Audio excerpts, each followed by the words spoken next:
చదువుతో పాటు skills, placements తో పాటు సక్సెస్ సందీప్ యూనివర్సిటీ మాత్రమే అందిస్తుంది.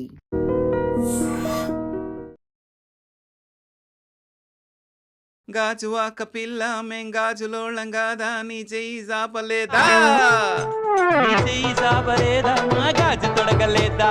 సాంగ్ గురించి ఏమన్నా మీకు గుర్తుండదు చెప్పండి. ఒక పెళ్లి పార్టీలో పెళ్లి కొడుకు బ్రదర్ బాగా మందు కొట్టేసి అతను రిపీట్ మోడ్ లో అడుగుతూనే ఉన్నాడు పాట. మార్నింగ్ వరకు అదే పాట వాళ్ళు పాడుతున్నారు, అతను డాన్స్ పాడుతున్నారు. డాన్స్ మార్నింగ్ అయ్యేసరికి ఆయన డాన్స్ చేసి చేసి అలిసిపోయింది. లైఫ్లో లవ్ ఫెయిల్యూర్ ఎదుర్కొన్నారా మీరు? చావు మీద ఒక సాంగ్ చేయండి అంటే చచ్చిపోవాలా? మొదటి అవకాశం వచ్చినప్పుడు చాలామంది ఏమీ ఆలోచించరు, లాయల్టీ. చంద్రసిద్ధార్థ్ గారు ఆ సినిమా నుంచి బయటికి వెళ్ళిపోయారన్న ఒకే ఒక్క కారణంతో వెళ్ళాల్సిన అవసరం ఏంటి? ఎథిక్స్ లేకుండా మనం బతికితే డౌన్ ది లైన్ వెనక్కి తిరిగి చూసుకున్నప్పుడు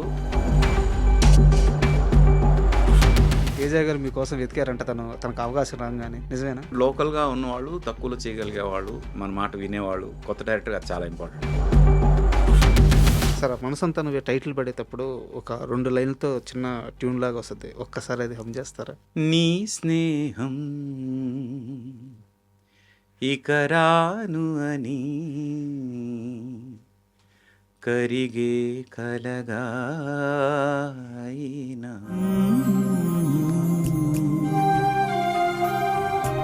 మళ్ళీ ఉదయకిరణ్ బతికొస్తే బాగుండు అని చెప్పి పోయి థియేటర్లో అనుకోని వాళ్ళు లేరు. ఇప్పుడు మీరు పాడిన 2 line.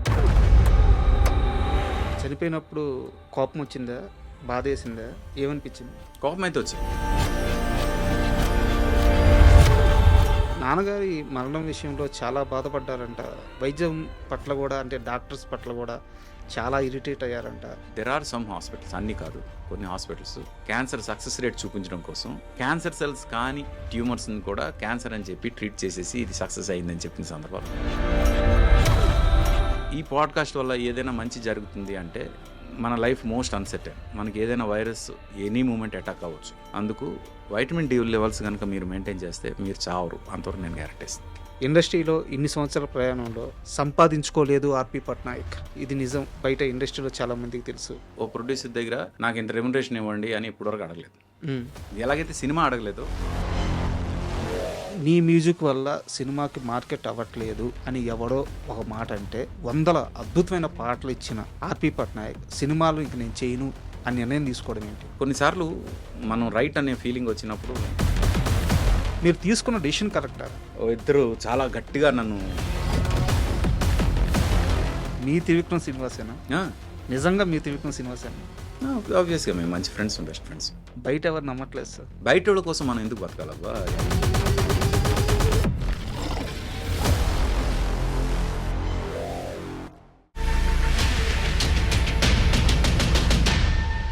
Hi, welcome to my show. ఈరోజు నాతో పాటు ఆర్పి పట్నాయక్ గారు ఉన్నారు.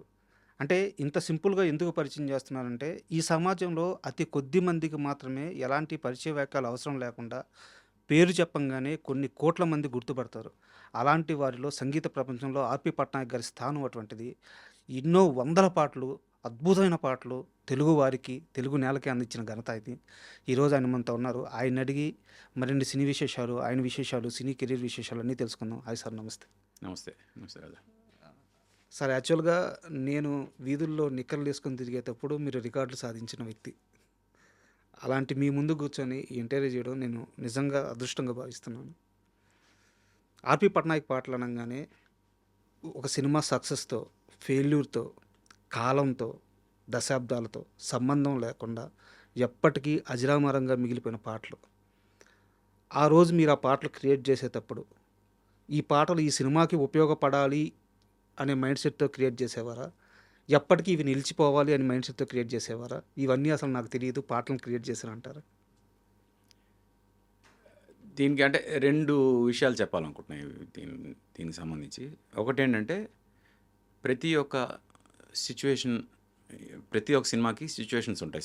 సాంగ్స్కి సంబంధించి ఆ పర్టికులర్ సాంగ్ ఆ సిచ్యువేషన్లో ఆ ఆర్టిస్టుల తోటి, ఆ హీరో హీరోయిన్ లేకపోతే క్యారెక్టర్స్ ఎవరైతే వాళ్ళ మీద ఆ సాంగ్ వస్తున్నప్పుడు ఆ పర్టికులర్ సీక్వెన్స్లో స్క్రీన్ మీద ఆ పాట ప్లే అవుతున్నప్పుడు నేను కంపోజ్ చేసిన ఈ పాట కనుక ఆ క్యారెక్టర్స్ మీద ప్లే అవుతూ వెళ్తుంటే థియేటర్లో ఎంతమంది లేచి వెళ్ళిపోతారు అనేది విజువలైజ్ చేసుకుంటాను నేను. ఓకే.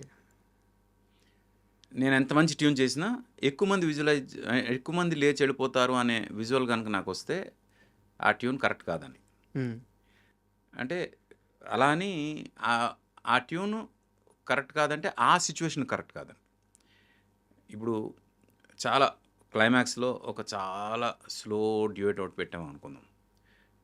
అది ఆ టైంకి జనం పూర్తిగా ఇంకా టువర్డ్స్ ది క్లైమాక్స్ మూడ్లో ఉంటారు. Correct sir. వాళ్ళకి అక్కడ మూడ్ని డ్రాప్ చేసే స్లో డ్యూయట్ పెడితే డెఫినెట్లీ చెడిపోతారు. అదే స్లో డ్యూయట్ మీరు సెకండ్ హాఫ్లో ఫస్ట్ సాంగ్ అనుకోండి చూస్తారు, సేమ్ సాంగే సేమ్ ట్యూనే, కానీ సిచ్యువేషన్ మారేసరికి దాని తాలూకా రిసీవింగ్ నేచర్ కూడా మారిపోద్ది. కరెక్ట్. సో నేను విజువలైజ్ చేసేటప్పుడు ఫస్ట్ ఈ సిచ్యువేషన్లో ఈ సాంగ్ ఈ ఆర్టిస్టుల మీద ప్లే అవుతున్నప్పుడు ఎంతమంది లేచి వెళ్ళిపోతారని ఫస్ట్ విజువలైజ్ చేసుకుంటాను.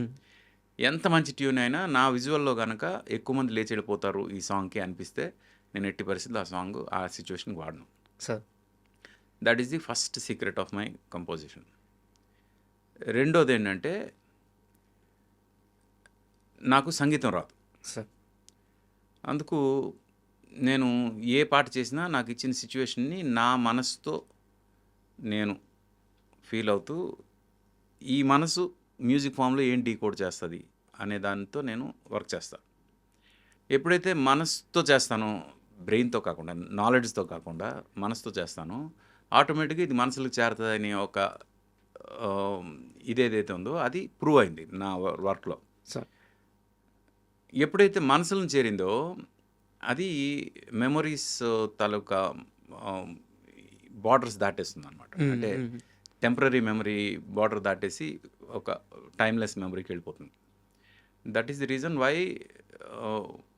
నేను అనుకోవడం, అంటే నా analysis, I may be wrong, నాకు తెలీదు, బట్ టైమ్లెస్ మ్యూజిక్ చాలా వరకు చేయగలగడానికి కారణం ఏంటంటే మనసుతో చేశాను కాబట్టి అని నా ఫీలింగ్.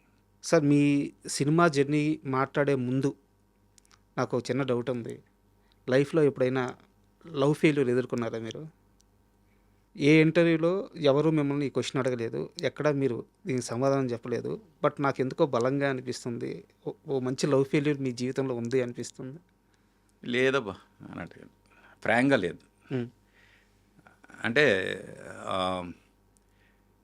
చిన్న చిన్న అట్రాక్షన్స్ ఉండొచ్చేమో కానీ లవ్ అనేది ఎప్పుడు రాలేదు. అంటే నాకెవరు ప్రపోజ్ చేయలేదు, నేను ఎవరికి ప్రపోజ్ చేయలేదు. అంటే ఎవరైనా అమ్మాయి అందంగా ఉంటే అందంగా ఉంది అనే అలా అంతవరకే తప్పితే ఏ అమ్మాయితో ప్రేమలో పడాలి, ఏ అమ్మాయితో ముందుకు నడవాలి అలాంటి ధైర్యం నేను ఎప్పుడు చేయలేదు. అవతల వాళ్ళు కూడా ఎవరు నాతో ధైర్యం చేయలేదు. అందుకు అలాంటి స్టోరీలు ఏమి లేవు. But I'm very much happy with my wife. And పెళ్లి చేసుకున్నాక I have a great love story నాతో, నా వైఫ్తో. బట్ మీ డౌట్ కారణం నాకు తెలుసు ఏంటంటే ఇంత మంచి లవ్ సాంగ్స్ లవ్ ఫెయిల్యూర్ ఉన్న వాళ్ళకే వస్తాయని. బట్ నేనేమంటానంటే అలాగా మన మూడ్స్ని మన ప్రొఫెషనల్ని కలపకూడదు అంటాను నేను. ఎందుకంటే ఇప్పుడు ఒక చావు మీద ఒక సాంగ్ చేయండి అంటే చచ్చిపోవాలా? చచ్చిపోతేనే ఆ సాంగ్ తాలూకా ఎసెన్స్ మనకు తెలుస్తుంది. కాబట్టి ఇప్పుడు చచ్చిపోయి మళ్ళీ బతికొచ్చి చావు మీద సాంగ్ చేయాలంటే అవ్వదు కదా. అలాగే లవ్ సాంగ్ చేయాలి అంటే లవ్లోని ఫెయిల్ అవ్వాల్సిన అవసరం లేదు, లవ్లో పడాల్సిన అవసరం లేదు. మనం చేసే వర్క్ మీద లవ్లో పడితే చాలు. నాకు నా వర్క్ మీద ఉన్నంత లవ్ నాకు తెలిసి నేను చాలా ప్రౌడ్గా చెప్తాను, నాకన్నా ఎవరికి ఉండదని. ఎంతంటే నేను పెళ్లి చేసుకునే ముందు నా వైఫ్కి నేను చెప్పిన ఫస్ట్ థింగ్ ఏంటంటే, you are my second wife. నేను ఆల్రెడీ నా వర్క్కి పెళ్లి చేసేసుకున్నాను ఓకే అని చెప్పా. అది తన మైండ్లో ఎంత పడిపోయిందంటే నా వైఫ్కి, తను ఎంత ఇంపార్టెంట్ కాల్ ఉన్నా, ఎంత ఇది ఉన్నా, తను కాల్ చేసినప్పుడు నేను వర్క్లో ఉన్నానంటే టప్మని పెట్టేస్తాను. ఎందుకంటే నేను బిజీగా ఉన్నాను, అక్కడ డిస్టర్బ్ చేయకూడదు. ఫస్ట్ వైఫ్తో ఉన్నాడు. ఫస్ట్ వైఫ్తో డిస్టర్బ్ చేయకూడదు. అండ్ అందుకు నా వైఫ్ అంటే నాకు ఇంకా ఎక్కువ ఇష్టం. సార్ ఎందుకంటే she respects me for my work. నేనేమంటానంటే నాకు నా వర్క్ మీద ఎంత ప్రేమ అంటే, నాకు ఒక సిచ్యువేషన్ ఇస్తే ఆ సిచ్యువేషన్ని 100% డీకోడ్ చేసి నేను మ్యూజిక్ ఫామ్లో ఎలా ఇవ్వాలనే దాని మీద నేను ఎట్టి పరిస్థితుల్లో కాంప్రమైజ్ అవ్వను. సార్ అంత ఇష్టం నాకు వర్క్ మీద, అంత లవ్ నాకు వర్క్ అంటే. అందుకు వర్క్ ఆ వర్క్ని అంటే మీరు ఏ సిచ్యువేషన్ ఇచ్చినా ఆ సిచ్యువేషన్కి నేను అడాప్ట్ చేసుకుని దాన్ని మ్యూజిక్ ఫామ్లో డీకోడ్ చేయగలను. సార్ అది దానికి నా లైఫ్లో వచ్చిన ఎమోషన్స్తో సంబంధం లేదు. Okay sir. యాక్చువల్గా మీరు మ్యూజిక్ డైరెక్టర్ అయ్యే ముందు, అంటే మొదటి అవకాశం వచ్చే ముందు మీ ట్రావెల్ అంతా చాలా ఇంటర్వ్యూలో చెప్పారు, నేను వాటిని ప్రస్తావించలేదు.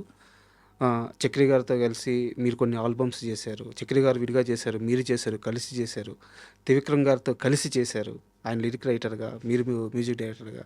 సో ఎంతో ప్రయాణం ఉంది. అయితే నేను వాటి గురించి ప్రస్తావించట్లేదు, అందరికీ తెలుసు అది. అయితే మొదటి అవకాశం వచ్చినప్పుడు చాలామంది ఏమీ ఆలోచించరు. లాయల్టీ, నమ్మకం, నిజం అబద్ధం, న్యాయం అన్యాయం ఏం ఆలోచించరు. ఇంత కష్టపడి వచ్చిన వ్యక్తి మొదటి అవకాశం వచ్చినప్పుడు దాన్ని సద్వినియోగం చేసుకోవాలని చూస్తారు. కానీ సినిమాకి మీరు మ్యూజిక్ డైరెక్టర్గా ఫైనల్ అయ్యారు, ట్యూన్స్ చేశారు, ఆల్మోస్ట్ మీ చేతిలోనే సినిమా ఉంది. ఇంకా చంద్రసిద్ధార్థ్ గారు ఆ సినిమా నుంచి బయటికి వెళ్ళిపోయారన్న ఒకే ఒక్క కారణంతో మేబీ ఆయనే మీకు ఆ ఛాన్స్ ఇప్పించి ఉండొచ్చు. వెళ్ళాల్సిన అవసరం ఏంటి? లాయల్టీ, దీనికి ఒక్కదానికే కట్టుబడి ఉన్నారా? కెరీర్ కంటే లాయల్టీ ఎక్కువ అనుకున్నారు అప్పుడు? అంటే ఎథిక్స్ లేకుండా మనం బతికితే డౌన్ ది లైన్ వెనక్కి తిరిగి చూసుకున్నప్పుడు ఇక్కడ నేను ఎథికల్గా తప్పు చేశాను అనే ఫీలింగ్ వచ్చినప్పుడు ఆ రోజే చచ్చిపోవాలి మనం. నా పర్సనల్ ఫీలింగ్ అది. అందుకు నేను ఎథికల్గా ఎక్కడ తప్పు చేయకూడదు అనే ఉద్దేశంతోనే నేను ఉంటాను. అక్కడ చందు గారు నేను బెస్ట్ ఫ్రెండ్స్. ఆయన వల్ల నాకు అవకాశం వచ్చింది. నేను ఎప్పుడు ఆయన దగ్గరికి వెళ్ళి నేను మీ సినిమాలో మ్యూజిక్ చేస్తాను, నాకు అవకాశం ఇవ్వండి అని కూడా అడగలేదు ఎప్పుడు కూడా. ఇప్పుడు వరకు కూడా ఏ సినిమాకు నేను అడగలేదు నా మ్యూజిక్ డైరెక్టర్గా అవకాశం. తెలుసు సార్. చందు గారికి కూడా నేను ఎప్పుడు అడగలేదు. బట్ మేము ఎంత ఫ్రెండ్స్ అంటే నేను చేసే ఫస్ట్ సినిమాకి by default RP music director అని ఆయన ఫిక్స్ అయ్యారు. అలాగే ఆయన సినిమాలో నన్ను పెట్టుకున్నారు. ఆ సినిమా రికార్డింగ్ కంప్లీట్ అంతా అయింది. అక్కడ ఏదో చిన్న మనస్పర్ధలు వచ్చాయి, ఆయన బయటకు వచ్చారు. ఆబ్వియస్గా ఆయనతో పాటు నేను బయటికి రావాలి. ఆయన పక్కకి ఆయన వెళ్ళిపోయాడు. నాకు ఈ సినిమా ఇంపార్టెంట్ అనుకుని కనుక నేను ఆ సినిమా చేసి ఉంటే నా లైఫ్లో నేను ఎట్టి పరిస్థితిలో చందు గారికి మొహం చూపించుకునేవాడిని కాదు. అలాంటి స్థితి నాకు రాకూడదు. ఆయన అడిగారా మిమ్మల్ని, ఆర్పి నువ్వు కూడా బయటికి రమ్మని? మీరే వెళ్ళారు కదా? లేదు, నా అంతటి నేను వచ్చాను. ఆయన ఒక సందర్భంలో మీకు అనిపిస్తే చేయండి ఏముంది అన్నారు. అంటే ఆయన చాలా మంచి మనిషి కాబట్టి ఆయన పెద్ద మనసుతో ఆ మాట అన్నారు. అనిపిస్తే అనేది అనిపించే ప్రసక్తే లేదు. ఎందుకంటే our friendship is much bigger than the project that we are doing. Projects ఏమైనా వస్తాయి పోతాయి, కానీ ఓ మనిషి పోతే మనిషిని మనం వదులుకోలేం కదా. మీరు ఆ సినిమాకి ఫైనల్ అయినప్పుడే ఆ సినిమా పేరు అవునంటూ కాదు, అవునంటూ కాదంటూ. అయితే కథమకం స్వయంవరమేనా? స్వయంవరం. కథ మారలేదు, టైటిలే మారింది. టైటిల్ మరి ఏం సార్, ఎక్కడ గ్యాప్ వచ్చింది ఆ సినిమాలో? ఎందుకు డైరెక్టర్ మారాల్సి వచ్చింది? అదేదో అంటే 2 రోజులు షూటింగ్ అయిపోయిన తర్వాత one of the production member అంటే ప్రొడ్యూసర్ ఫ్రెండ్స్లో ఒక అతను వచ్చి డైరెక్షన్ డిపార్ట్మెంట్ మీద ఏదో కొంచెం హార్ష్గా బిహేవ్ చేశానని నేను లేను ఆ సిచ్యువేషన్ కాబట్టి నేను చెప్పడం కరెక్ట్ కాదు. అది చందు గారికి నచ్చలేదు. మా డిపార్ట్మెంట్ మీద వాడు అరడానికి అని. అప్పుడు ప్రొడక్షన్ హౌస్ వాడు అరిస్తే తప్పే ఉంది అన్నట్టు అతన్ని సపోర్ట్ చేయడం ఏదో జరిగింది. అది వాళ్ళ మధ్యలో చిన్న మనస్పర్ధలు వచ్చాయి. నీకోసం సినిమాకి నాకు తెలిసినంత వరకు 0 బడ్జెట్, అస్సలు డబ్బులు లేకుండా తెరకెక్కిన సినిమా అది. చాలా మినిమం డబ్బులు. అంటే స్టార్స్ని, ఆ సినిమాలో వర్క్ చేసిన స్టార్స్ అನ್ನು ఇప్పుడు వాళ్ళు స్టార్స్ కానీ, డైరెక్టర్ కానీ, హీరో కానీ, సినిమాటోగ్రాఫర్ కానీ కనీసం వాళ్ళకి వెహికల్స్ పెట్టే స్తోమత కూడా లేదు ఆ సినిమాకి. అలాంటి సినిమాకి మీకు ఛాన్స్ వచ్చింది, అద్భుతమైన సంగీతం ఇచ్చారు. కమర్షియల్గా పే చేశారా మీకు నీకోసంకి? నాకు ఫ్రాంక్గా అంటే ప్రొడ్యూసర్లు తిట్టుకుంటున్నామో నాకు రెమ్యునరేషన్ అయితే ఇవ్వలేదు నీకోసంకి.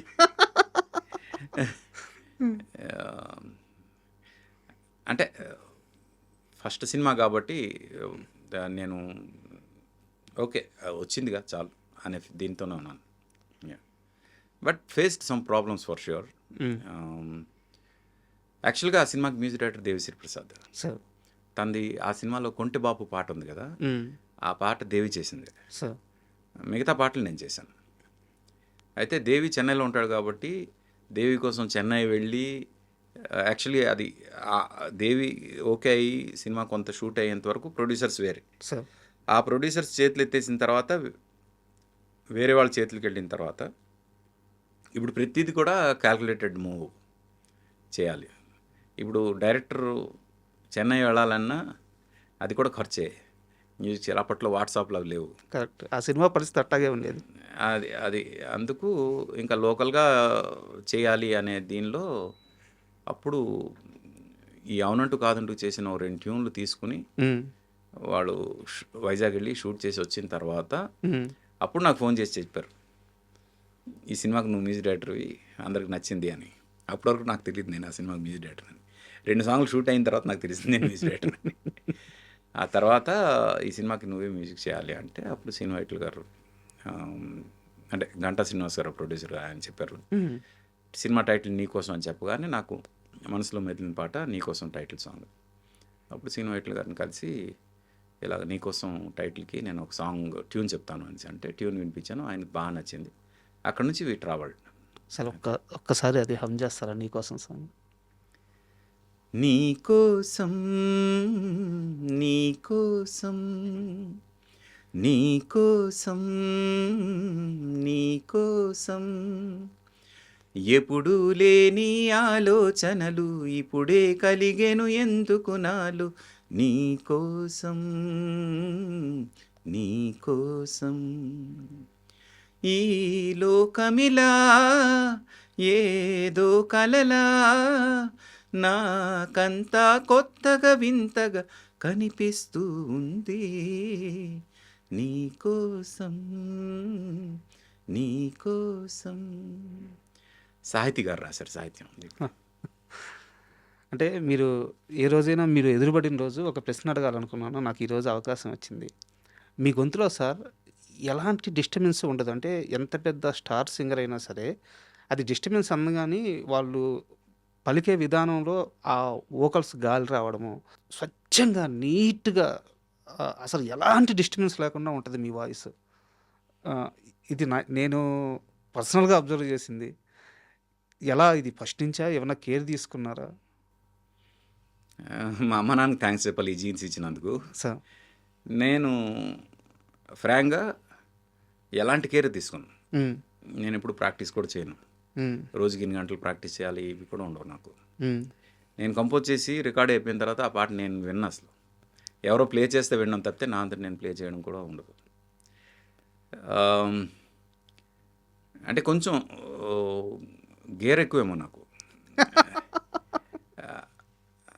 అది అంటే అయిపోయింది కదా వర్క్, ఇంకా కొత్త వర్క్ గురించి ఆలోచిద్దాం తప్పితే అయిపోయిన వర్క్ గురించి అసలు ఇచ్చాను.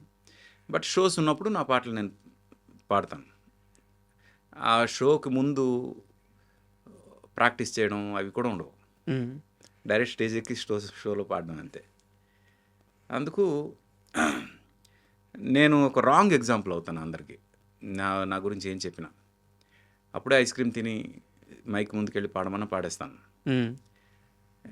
సింగర్స్ ఇలాంటి కేర్లు తీసుకోవాలి అని ఏవైతే ఉంటాయో అవి ఏమి కూడా నేను తీసుకున్నాను. అందుకు నేను నా గురించి ఏం చెప్పినా ఆర్పి ఎలా ఉన్నాడు కదా మనం కూడా అది ఫాలో అవుదాం అనుకుంటే మిగతా వాళ్ళు ఒకళ్ళు ఎఫెక్ట్ అయితే దానికి నేను కారణం అవుతాను కాబట్టి ఇవేమి నేను చెప్పను. ఒక రకంగా దేవుడిచ్చిన అదృష్టం అనుకోవచ్చు. అందుకే నేను మా అమ్మ నాన్నకి క్రెడిట్ ఇవ్వాలనుకుంటున్నాను. ఎందుకంటే వాళ్ళ వల్లే ఈ గొంతు వచ్చింది కాబట్టి సార్ వాళ్ళదే ఈ క్రెడిట్ అంతా. ఆర్పి పట్నాయక్ తేజ అసోసియేషన్ అంటే అందరూ చిత్రం మూవీ అనుకుంటారు, కానీ చిత్రం కంటే ముందు మీ ఇద్దరు కలిసి ఒక ప్రాజెక్ట్ చేశారా, ఎక్కడో ట్రావెల్ అయ్యారని తెలిసింది, కరెక్టేనా? చిత్రం కన్నా ముందు తేజ గారు ఒక సినిమా కెమెరా చేస్తున్నారు. ఆ సినిమాకి జగదీశ్వర్ రెడ్డి అని ఆయన ఇది డైరెక్టర్. దానిలో ఒక పర్టికులర్ సిచ్యువేషన్కి ఒక థీమ్ కావాల్సి వచ్చింది. ఆ థీమ్ నేను కంపోజ్ చేశాను. బట్ సినిమాలో ఆ థీమ్ లేదు. అప్పుడు తేజ గారికి నా వర్క్ మీద ఒక నమ్మకం ఉంది ఆ థీమ్ కంపోజ్ చేసినప్పుడు. అది సినిమాలో ఎందుకు లేదో నాకు తెలీదు. బహుశా మెయిన్ మ్యూజిక్ డైరెక్టర్ ఎవరైతే ఉన్నారో వాళ్ళు వేరే వాళ్ళ థీమ్ పెట్టడానికి వీలు లేదని అబ్జెక్ట్ చేశారో ఏంటో మరి తెలియదు కానీ but that was much better theme than the original theme that was used for the movie. ఆ సినిమా పేరు అవి అడగొద్దు. అందుకు తేజ గారికి బహుశా దాని మీద కూడా గురుండి ఉండొచ్చు నా దీని గురించి. బట్ తేజ గారు డైరెక్టర్ అయిన విధానమే చాలా వండర్ అసలు. అది ఆయన చాలా ఇంటర్వ్యూలో చెప్పారు, నేను కష్టపడి సినిమా అంతా షూట్ చేస్తూ ఉంటే నాకు వచ్చే రెమ్యునరేషన్ చాలా తక్కువ. కొత్త డైరెక్టర్ వస్తున్నాడు, హిట్ కొట్టంగానే వాడు కోట్లలో తీసుకుంటున్నాడు, అందుకని నేను డైరెక్టర్ అవ్వాలని చెప్పి డైరెక్టర్ అయ్యాను అని చెప్పి చాలా ఇంటర్వ్యూలో చెప్పారు ఆయన. ఆయన డైరెక్టర్ అయినప్పుడు అక్కడ కూడా బడ్జెట్ చాలా లిమిటెడే. పెద్ద కంపెనీ అయి ఉండొచ్చు బట్ లిమిటెడ్ బడ్జెట్. ఆర్పి పట్నాయక్ ఎక్కడ ఎతకండి, పట్టుకురండి, తను కావాలి అని తేజ గారు మీకోసం వెతికారంట తనకు అవకాశం రాగానే. నిజమేనా? అవును, అది నిజమే. అంటే ఆ బడ్జెట్లో చెన్నై వెళ్ళి రికార్డ్ చేసేంత ఛాన్స్ లేదు. రామోజీరావు గారి దగ్గరికి ఈయన వెళ్ళి నేను ఇంతలో చేస్తా సినిమా మీకు ఎందుకు అన్నారు. ఆయన యాజ్ ఎ కెమెరామెన్ షూట్కి మిగతా విషయాల్లో హీఈస్ వెరీ క్లియర్ ఎంత అవుద్ది ఏంటి ఎంతలో తగ్గించవచ్చు. అప్పట్లో ఫిల్మ్ ఉండేది, ఫిల్మ్లో ఇట్స్ వెరీ కాస్ట్లీ అఫేర్. అయినా యాజ్ ఎ కెమెరామెన్ ఆయనకు ఒక ఐడియా ఉంది, ఇంతలో చేయొచ్చు, ఇంత ఫుటేజ్ ఎక్స్పోజ్ చేస్తే ఇంతలో అవుతుంది, ఇదంతా ఎన్ని రోజుల్లో షూట్ చేయాలి అని. But as far as music and post production are concern డెఫినెట్గా ఆయన అనుకున్నంత ఈజీ కాదు అని ఆయనకు తెలుసు అది కూడా. అందుకు ఇక్కడ లోకల్గా ఉన్నవాళ్ళు, తక్కువలో చేయగలిగే వాళ్ళు, మన మాట వినేవాళ్ళు, పర్టికులర్గా కొత్త డైరెక్టర్గా చాలా ఇంపార్టెంట్, మన మాట వినేవాళ్ళు ఉండాలి అనే ఉద్దేశంతో ఆయన ఆ టైంలో నాకు ఆల్రెడీ ఫస్ట్ టైం నేను కలిసినప్పుడు మీరేం చేస్తుంటారు అంటే మ్యూజిక్ కోసం ట్రై చేస్తున్నాను అన్నప్పుడు ఏదో ఒక మీ ట్యూన్ వినిపించాను. అప్పుడు ఏదో ట్యూన్ ఒకటి వినిపించారు, చాలా బాగుంది అని. ఆయన ఆ టైంలో చిత్రం కన్నా ముందు ఇంకొక సినిమా ఒకటి అనుకుని ఆగిపోయింది, ఓకే, పెద్ద హీరోతోటి. ఆ సినిమాకి వేరే పెద్ద మ్యూజిక్ డైరెక్టర్ కూడా అనుకున్నారు. నా ట్యూన్ విన్నాక వాళ్ళకి తెలియకుండా మనం చేద్దాం ట్యూన్లు అన్నారు ఆయన. అలా బాగోదు అనుకుని నేను ఇంకా ఆయన దగ్గరికి వెళ్ళడం మానేసా. కొన్నాళ్ళు గ్యాప్ వచ్చింది. ఆ తర్వాత ఆ సినిమా ఆగిపోయిన తర్వాత మంచిదైంది అని ఆయన మనసులో అనుకున్నారు, ఏమో మరి తెలియదు కానీ వెంటనే రామోజీరావు గారి దగ్గరికి వెళ్ళి ఛాలెంజింగ్గా ఇలా ఇంత తక్కువ బడ్జెట్లో నేను చేస్తాను అని చెప్పి, నువ్వు కథ కూడా చెప్పొద్దు మాకు సినిమా చేసి పెట్టు అన్నారు రామోజీరావు గారు. ఆ బడ్జెట్ ఆ బడ్జెట్కి, ఎందుకంటే అప్పటి వరకు చాలా బడ్జెట్లు చేస్తున్నారు మా వాళ్ళు అన్న ఫీలింగ్లో ఉంది ఆయనకి. అంత తక్కువ బడ్జెట్లో చేసేసరికి అది డెఫినెట్గా ఛాలెంజింగ్ ప్రాసెస్. అలాగా ఆ బడ్జెట్లో సినిమా అనుకున్నప్పుడు లోకల్గా ఉన్న ఆయనకి నచ్చిన ఒక మనిషి అని నా కోసం వెతికారు. బట్ చాలా దగ్గర సోర్స్ ద్వారా తెలుసుకున్న విషయం ఏంటంటే ఆ సినిమాకి అద్భుతమైన మ్యూజిక్ ఇచ్చారు, కానీ మ్యూజిక్ చేసిన తర్వాత మీకేం మిగలలేదు అని తెలిసింది. చిత్రం సినిమాకి చాలా మినిమం, అంటే సినిమా ఫ్రాంక్గా చెప్తున్నా, సినిమాకి సాంగ్స్ అయిన ఖర్చు 2.5 లక్షలు, మొత్తం పాటలన్నింటికీ అయిన ఖర్చు. కానీ నేను ఇప్పటికీ గర్వంగా చెప్పుకునేది ఏంటంటే నా లైఫ్లో నేను అందుకున్న ఫస్ట్ చెక్ రామోజీరావు గారిది 75,000 సార్. కరెక్ట్.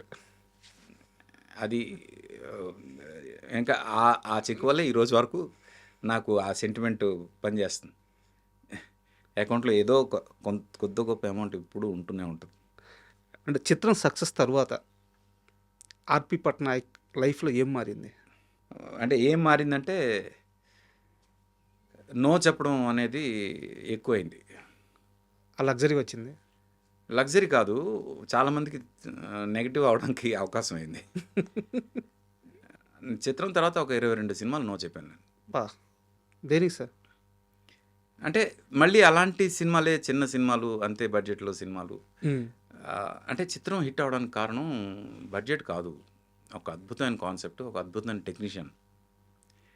అప్పటివరకు ఎవరు చెప్పని ఒక కాన్సెప్టు, ఎంతో ఎక్స్పీరియన్స్ ఉన్న ఒక టెక్నీషియన్. ఆ రెండు దృష్టిలో పెట్టుకొని చిత్రం ఆడింది. అతని వెనక మేమంతా అతనికి కావాల్సినట్టు మేము చేసాం అంతే.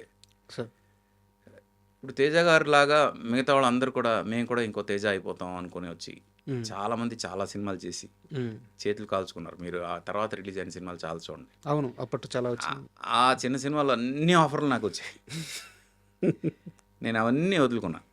ఎందుకంటే అక్కడ నుంచి సక్సెస్ తర్వాత ఇట్స్ ఆల్ అబౌట్ సెలక్షన్. మ్మ్.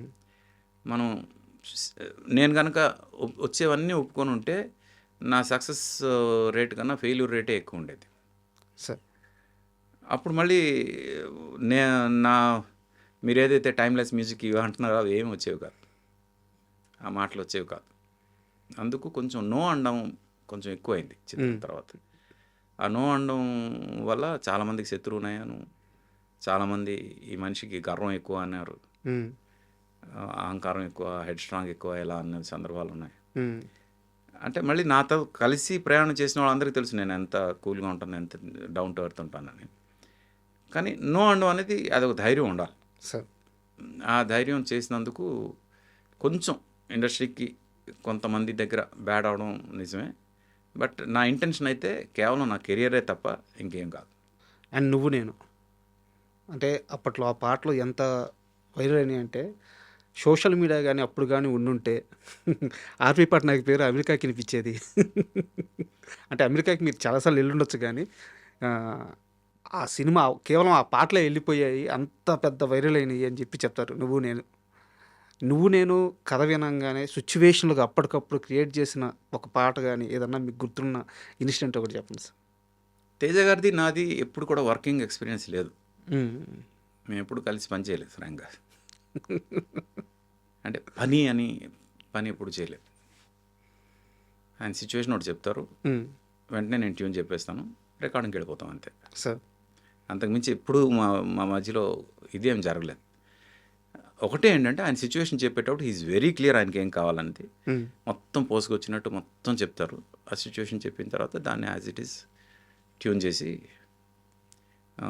అనుప్తో కూర్చొని కీబోర్డ్ ప్రోగ్రామింగ్ అంతా చేసుకుని మిగతా సాంగ్ రికార్డింగ్ ప్రాసెస్ అంతా చేస్తాం. అందుకు అంటే ఇది ఇది సాంగ్కి ఇది ఎక్స్పీరియన్స్ అని చెప్పడానికి లేదు, కానీ ఒక పర్టికులర్ సాంగ్ గురించి చెప్పగలను. ఇంట్రెస్టింగ్ కాన్సెప్ట్ అది. చెప్పండి సార్. ఒక సిచ్యువేషన్లో అబ్బాయి అమ్మాయి ఒక పార్టీలో పాట పాడుకుంటారు మ్మ్. అనేది సాంగ్. కానీ ఫస్ట్ ట్యూనా ఫస్ట్ లిరికా అనే దగ్గర డిస్కషన్ వచ్చినప్పుడు ఫస్ట్ ట్యూన్ చేయండి అని నాకు, ఫస్ట్ లిరిక్ రాయండి అని కులశేఖర్ గారికి ఇద్దరికి ఇచ్చారు. ఓకే. ఒకరికి తెలియకుండా ఒకరికి. మ్మ్. నేను ట్యూన్ చేశాను, ఆయన ఇది లిరిక్ రాశాడు. రాశాడు. తర్వాత నా ట్యూన్కి ఆయన లిరిక్ రాశాడు, మ్మ్. ఆయన లిరిక్కి నేను ట్యూన్ చేశాను. మ్మ్. అంటే ఒకే సిచ్యువేషన్కి 2 సాంగ్స్ రెడీ అయ్యాయి. ఓకే. అయితే ఆ 2 సాంగ్స్ లొకేషన్లో ప్లే చేస్తే అందరూ కలిసి నా ట్యూన్తో వచ్చిన సాంగ్కి ఓటేశారు. ఓకే. ఆ సాంగ్ ఫైనల్ చేసాం ఆ సిచ్యువేషన్కి. అలానే కులశేఖర్ రాసిన పాట బాగోలేదని కాదు, అది కూడా బాగుంది అని ఆడియోలో పెట్టేశాం. కానీ మళ్ళీ అదే ట్యూన్ని లిరిక్ మార్చి జయంలో మళ్ళీ వాడడం జరిగింది. ఏ పాట సార్ అది? ఎవరినేమన్నా మారదు ఈ ప్రేమ ఉంది కదా, ఆ, ఆ. ఎవరు ఏమన్నా మారదు ఈ ప్రేమ. ఎవరు ఏమన్నా మారదు ఈ ప్రేమ. ఆ. ఒరిజినల్గా అది నువ్వు నేను కోసం చేసిన ట్యూన్ అది. అది ఆయన లిరిక్ ఏంటి, గున్నమావి కొమ్మ మీద గారాల గోరింకా, ఇది ట్యూన్. ఇది లిరిక్ ఆయన రాసిన దానికి, నేను ఇది ట్యూన్ చేశాను అనమాట. ఆ సిచ్యువేషన్కి మీరు నా గుండెలో నువ్వు ఉండిపో సిచ్యువేషన్ అది. మ్మ్. నా గుండెలో నువ్వు ఉండిపో సిచ్యువేషన్కి మీరు ఇది అడాప్ట్ చేస్తే ఈ పాట కూడా బాగుండేదే అనే ఫీలింగ్ వస్తుంది కరెక్ట్. కదా. కానీ మళ్ళీ జయంకి వచ్చేసరికి, జయం క్లైమాక్స్ సిచ్యువేషన్కి వచ్చేసరికి ఎవరినేమన్నా మారుతి ఈ ప్రేమ, గుండమామి కొమ్మ మీద పాట లిరిక్ యాప్ట్ కాదు అని అదే ట్యూన్ని ఎవరినేమన్నా పాటతోటి మళ్ళీ చేసాం, రీప్లేస్ చేసాం. సార్, ఇక్కడ నాకు చిన్న డౌటు. నువ్వు నేను తీసుకున్న చిత్రం తీసుకున్న కాలేజీ పాటలు అనేవి ఉంటాయి కదా, మీరు వచ్చి ఆ ఫోక్ టచ్ ఇచ్చే వరకు తెలుగు సినిమాల్లో ఎక్కడా కూడా నాకు తెలిసి అలాంటి కాలేజీ సాంగ్స్ లేవు. ఈవెన్ అప్పటికి వెంకటేష్ గారు పెద్ద పెద్ద హీరోలు కూడా చేస్తున్నారు, కాలేజీ సాంగ్స్ చేస్తున్నారు, అప్పుడే వస్తున్న యంగ్స్టర్స్ చేస్తున్నారు. ఎక్కడా కూడా ఫోక్ టచ్ లేదు. పర్టికులర్‌గా మీరు వచ్చిన తర్వాత ఫోక్ టచ్ ఇవ్వడానికి కారణం ఏంటి? ఎందుకంటే మేము రియలిస్టిక్ అప్రోచ్‌లో వెళ్ళాం. హ్మ్. నేను 17 సంవత్సరాలు అంటే ఒకటో క్లాస్ నుంచి పీజీ వరకు అంటే 17 సంవత్సరాలు నా స్టడీస్. 17 సంవత్సరాలు నా చదువులో యాజ్ ఎ సింగర్ నేనెప్పుడు కూడా బైక్‌లేసుకొని, గ్లవ్స్ ఏసుకొని, జర్కిన్‌లేసుకొని ఒక వెస్టర్న్ సాంగ్స్ ఆహ్, పాడుకుంటూ ఫ్రెండ్స్ తోటి అలాంటి సిట్యుయేషన్ నేనెప్పుడు నా లైఫ్‌లో నేను చూడలేదు. పీజీ వరకు కూడా, ఎంఎస్సీ వరకు కూడా. క్లాస్‌లో కూర్చున్నామా, దరువేసామా, మంచి ఫోక్ సాంగ్ పాడుకున్నామా, అందరూ ఎంజాయ్ చేసామా అన్నట్టే ఉంటది. టేబుల్ మీద దరువేసుకుంటూ పాడతాం కదా! అంతేగాని ఎప్పుడు కూడా ఆహ్, full posh song college students అంటే పాష్‌గా ఉంటారు. అలా సాంగ్ అలాంటి సిట్యుయేషన్ నేను నా లైఫ్‌లో చూడలేదు. నేను చూడంది నేను ఎలాగ అడాప్ట్ చేసుకుంటాను అని నా ఫీలింగ్ అనమాట. సార్. ఇదే విషయం తేజారికి నేను చెప్పా. అవును మీరు చెప్పింది కరెక్టే అలాగే వెళ్దాం అని. అప్పుడు ఈ మామ పాట గానీ, గాజువాక పిల్ల గానీ ఇవన్నీ రావడం కారణం. 'గాజువాక పిల్ల' ఆర్‌పీ పట్నాయక్‌కి చాలా గర్వాన్ని, గౌరవాన్ని, ధైర్యాన్ని అన్నీ ఇచ్చింది అని చెప్తారు. అంటే 'గాజువాక పిల్ల' గురించి చాలా కథలు ఉన్నాయి. ఇండియన్ సోల్జర్స్ పాడుకోవడం గానీ, అలాంటిది ఒక అద్భుతమైన మూవ్‌మెంట్ ఆ సాంగ్ గురించి ఏమన్నా మీకు గుర్తుండేది చెప్పండి? అంటే there are positive and negative reactions ఉన్నాయండి దానికి. అంటే నెగెటివ్ ఇన్సిడెంట్స్ కూడా ఉన్నాయి. అంటే ఇలాంటి సందర్భంలో చెప్పొచ్చో లేదో గానీ, బట్ అయిపోయింది కాబట్టి చెప్పే ప్రయత్నం చేశా. అది ఇంపాక్ట్ ఎంత క్రియేట్ చేసిందంటే సాంగ్, ఒక పెళ్లి పార్టీలో ఈ సింగర్స్ పాడతారు కదా పాటలు. సార్ సంగీతులాగా. సంగీత్ లాగా సంగీత్ కాదు పెళ్ళిలోనే ఒకవైపు పాట అవునవును. పాడుతుంటారు, ఒకవైపు ఇది అవుతుంటుంది. ఆ పెళ్లి కొడుకు బ్రదర్ బాగా మందు కొట్టేసి ఆ పాట పాడగానే అతను ఎంత కిక్ వచ్చిందంటే అతను రిపీట్ మోడ్లో అడుగుతూనే ఉన్నాడు ఆ పాట. హ్మ్. ఆ రిపీట్ మోడ్లో అడుగుతూ ఆ పాట మార్నింగ్ వరకు అదే పాట వాళ్ళు పాడుతున్నారు, అతను డ్యాన్స్ చేస్తున్నారు, డ్యాన్స్ చేస్తున్నాడు. మార్నింగ్ అయ్యేసరికి ఆయన డ్యాన్స్ చేసి అలిసిపోయి చనిపోయాడు. అబ్బా! ఇది అంటే ఒక సాంగ్ ఎంత పాజిటివ్ ఇంపాక్ట్ ఇస్తుందో అతి చేస్తే అంతే నెగటివ్ ఇంపాక్ట్ ఇస్తుంది అనడానికి ఇది ఒక ఎగ్జాంపుల్. హ్మ్. ఇలా కూడా జరిగిన సందర్భాలు ఉన్నాయి ఈ పాటకి సంబంధించి. మీరు ఎలాగైతే ఇండియన్ సోల్జర్స్ మన తెలుగు వాళ్ళు ఉన్న ప్రతి చోట వాళ్ళు పాడుకున్నారో అలాగా ఇది కూడా జరిగింది. ఇలాంటివి కూడా జరిగాయి ఆ పాటకి సంబంధించి. అయితే ఏంటంటే ఆమ్, పాటని పాటలాగా ఎంజాయ్ చేయాలి అని నా ఫీలింగ్. మీరు నరాల్లోకి ఎక్కిచ్చేస్త్రీ. సార్ ఒక్కసారి 'గాజువాక పిల్ల' హమ్ చేస్తారు. గాజువాక పిల్ల మేం గాజులోళ్ళం కాదా, గాజువాక పిల్ల మేం గాజులోళ్ళం కాదా, గాజువాక పిల్ల మేం గాజులోళ్ళం కాదా, నీ చెయ్యి జాపలేదా మా గాజు తొడగలేదా, గాజువాకే పిల్ల మాది, గాజులోళ్ళమే పిల్ల మేము. వాసు గారు నాతో పాడిస్తున్నారు, నాకు రెమ్యునరేషన్ మీరు చెక్ ఒకటి రాసి రెడీగా ఉంచండి. Yeah. Thank you very much sir. And ఈ విక్రమ్ గారు నటించిన 9 నెలలు మూవీలో మీ కాంట్రిబ్యూషన్ ఏంటి? నేనే చేసా బ్యాక్గ్రౌండ్ స్కోర్ దానికి. ఓకే. యాక్చువల్గా క్రాంతి కుమార్ గారు ఆయన లాస్ట్ స్టేజ్లో ఉన్నారు ఆ టైంలో. సార్. ఆయన ఈ సినిమాకి రికార్డింగ్ ఆర్పి చేయాలి అని అడిగితే ఫ్రాంక్గా బడ్జెట్ కూడా చాలా తక్కువ ఉంది, నేను ఆ టైంలో నా రెమ్యునరేషన్ కోసం కాదు, హ్మ్. ఈ సినిమా నేను చేయాలి, మీలాంటి పెద్ద డైరెక్టర్తో చేయాలనే ఉద్దేశంతో నేను చేయడం జరిగింది. దానికి కో డైరెక్టర్ వివి వినాయక్. ఓకే. క్రాంతి కుమార్ గారి దగ్గర. హ్మ్. అలాగా వినాయక్తో ట్రావెల్ అక్కడ నుంచి స్టార్ట్ అయింది నాకు. అయితే ఆ సినిమాకి సంబంధించి నేను ఒకటే మాట్లాడతా. ఆ సినిమాలో no doubt Soundarya has done extraordinary performance. అందరూ ఆవిడ కోసమే సినిమా, ఆవిడే సినిమా అంటున్నప్పుడు రికార్డింగ్ చేస్తూ నేను మా టీం అందరికీ చెప్పింది ఏంటంటే, ఆవిడ నాకు తెలియదు కానీ విక్రమ్ అనే అంటే అప్పుడు అతను పాపులర్ కాదు, ఎవరికి తెలియదు, అవును. ఇతను మాత్రం చాలా పెద్ద స్టార్ అవుతాడని చెప్పారు. అప్పుడే అర్థమైంది మీకు. అంటే ఎందుకు అనిపించిందంటే సౌందర్యది వన్ సైడెడ్ ఇది క్యారెక్టరైజేషన్. క్యారెక్టరైజేషన్.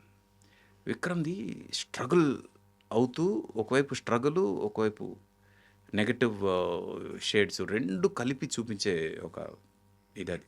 సార్. అది చాలా కష్టం ఆ పెర్ఫార్మన్స్. హ్మ్. ఇదే చేయగలిగాడంటే ఆయన రేపు దున్నుతాడు ఇండస్ట్రీని అని చెప్పాను నేను. హ్మ్. ఆ టైంలో ఎప్పుడన్నా మాట్లాడారా సార్ మీరు విక్రమ్ గారితో? లేదా అసలు మాట్లాడలేదు. అసలు మేము రీ రికార్డింగ్ చేస్తున్నప్పుడు ఎవరూ మాకు పరిచయం లేదు. హ్మ్. ఎవరూ తెలీదు. అప్పుడు అంతా సినిమా అంతా అయిపోయి మా దగ్గరికి వచ్చింది. ప్రసాద్ ల్యాబ్‌లో మేము రీ రికార్డింగ్ చేసాం. తర్వాత ఆయన చాలా పెద్ద స్టార్ అయ్యారు కదా! అప్పుడు ఎప్పుడన్నా కలిసారా మీరు? తర్వాత 'శ్రీను వాసంతి లక్ష్మి' చేసే ముందు కలిసాను. ఆ! ఏమన్నారు? అప్పుడు ఆయన 'కాశీ' అనే తమిళ సినిమా చేశాడు. సేమ్ శ్రీను అవును. వాసంతి అవును. లక్ష్మి. అవును. యాహ్! హ్మ్. అప్పుడు కలిసాం. అప్పుడు మాట్లాడాం. చెప్పారా ఇలాగ 9 నెలల సినిమాకి నేనే నేను చెప్పినట్టు గుర్తు. బట్ అంత క్లియర్‌గా ఇది లేదు. హ్మ్. ఆర్‌పి పట్నాయక్‌కి చాలా లగ్జరీగా మ్యూజిక్ చేయడానికి గానీ, రెమ్యునరేషన్ పరంగా గానీ, ఒక లగ్జరీ ఇచ్చిన మొట్టమొదటి మూవీ అంటే ఏం చెప్తారు? నేను ఇప్పటివరకు లగ్జరీ అనే పదాన్ని ఎప్పుడూ యుటిలైజ్ చేయలే. హ్మ్. ఫ్రాంక్‌గా ప్రొడ్యూసర్ వైపు ఎక్కువగా ఆలోచించే వ్యక్తుల్లో నేను ఒకడిని. నేను గూడా ఈ క్వెషన్ అడగడానికి కారణం అదే. కెరీర్ మొత్తం చూసుకుంటే స్ట్రగుల్ అంటే మీ స్ట్రగుల్ అని గాదు. సినిమా ఎక్కడ స్ట్రగుల్ ఉంటే అక్కడ ఆర్‌పి పట్నాయక్ ఉన్నాడు. సో, అందుకని అడిగాను. అంటే ఫ్రాంక్‌గా ప్రొడ్యూసర్స్ ఆహ్, బావుంటేనే సినిమా బావుంటదని నమ్మే మనిషిని నేను. హ్మ్. డైరెక్టర్ క్రియేటివ్‌గా ఆయన ఏం కావాలనుకుంటున్నాడో అది ఇస్తూనే, ప్రొడ్యూసర్ అనేవాడికి మన వల్ల ఎలాంటి ఇది జరగకూడదు, తప్పు జరగకూడదు అనే ఇది కూడా నేను ఎక్కువ ఆలోచిస్తా. ఇప్పటికి కూడా ప్రొడ్యూసర్ గురించి డెఫినెట్‌గా ఆలోచించకుండా నేను ఏ సినిమా చేయను. సార్. సార్ సినిమాల విషయాన్ని కాస్త పక్కన పెడితే, ఆర్‌పి పట్నాయక్ లైఫ్‌లో ఏం జరిగింది? సడెన్‌గా డివోషనల్ వైపు చాలా ఎక్కువ వెళ్ళిపోయారు. మహాభారతాన్ని నేటి యువతకి పరిచయం చేయాలని చెప్పి ఒక పెద్ద ప్రయత్నం చేశారు. అండ్ మీరు మాట్లాడే విధానం గానీ, దైవ చింతన ఎక్కువగా అనిపిస్తుంది. పట్నాయక్ లైఫ్‌లో, ఆర్‌పి లైఫ్‌లో సడెన్‌గా ఏమన్నా జరిగిందా? అదేం లేదు, అదేం లేదు. చిన్నప్పటి నుంచి నేను బాగా ఇన్‌క్లైన్ టు గాడ్. హ్మ్.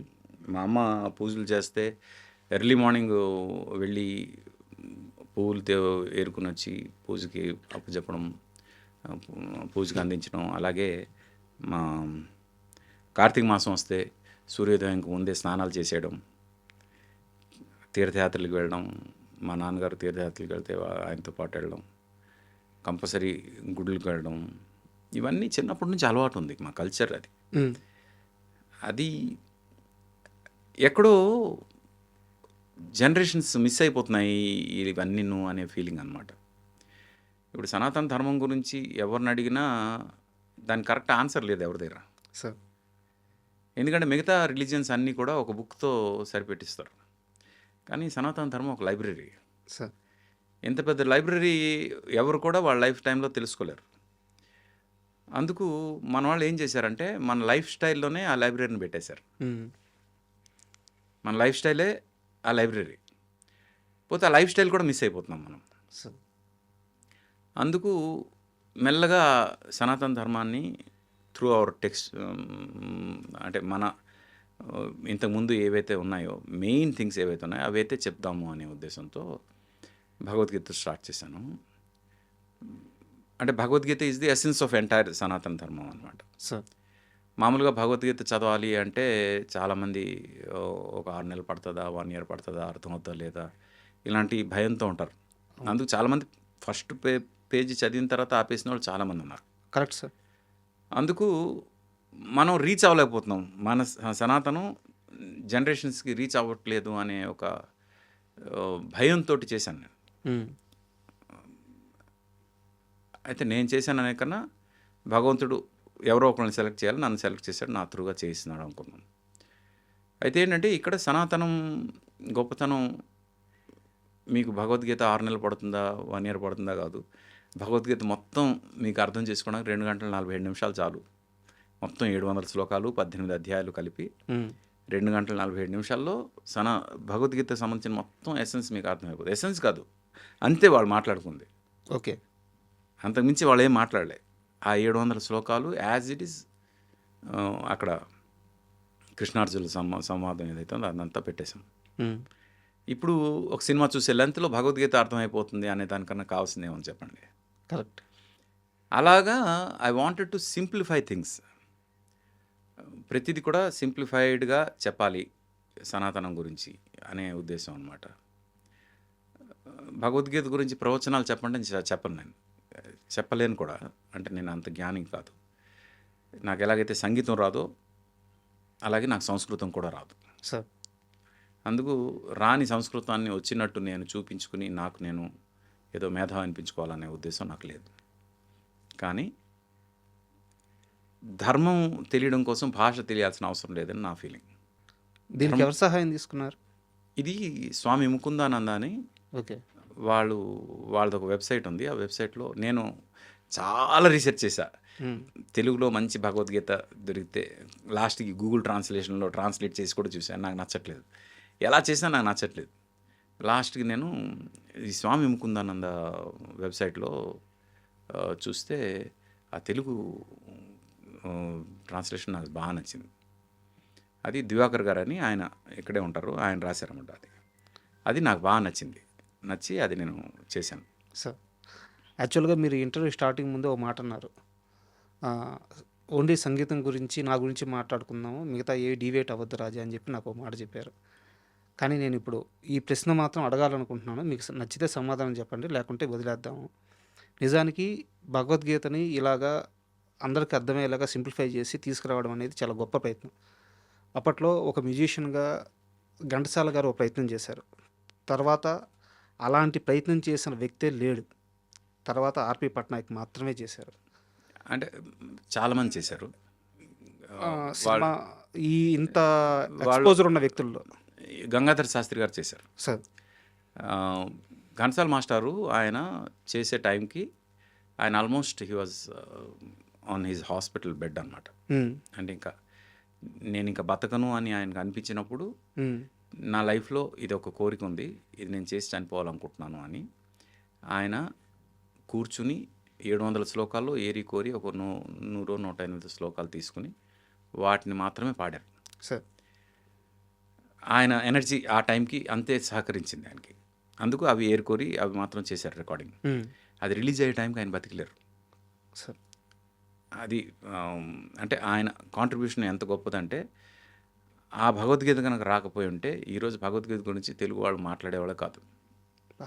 అంత గొప్ప కాంట్రిబ్యూషన్ అది. దాన్ని 700 శ్లోకాలకి ఎందుకు కంటిన్యూ చేయకూడదు అని గంగాధర శాస్త్రి గారు చేశారు. ఆయన మొత్తం ఈ భగవద్గీతని ఆయన చేసిన 100 శ్లోకాలు ఏవైతే ఉన్నాయో అవి యాజ్ ఇట్ ఈస్ అవే ట్యూన్స్తో చెప్తూ మిగతా 600 శ్లోకాలు కూడా ఈయన కంపోజ్ చేసి ఈయన ఇది ట్రాన్స్లేషన్ చేసి చాలా పెద్ద రీసెర్చ్ చేసి చేశారు గంగాధర శాస్త్రి గారు. అది కూడా ఉంది. నా ప్రాబ్లం ఏంటంటే ఇప్పుడున్న యూత్ సంస్కృతం వినేంత ఓపిక లేదు.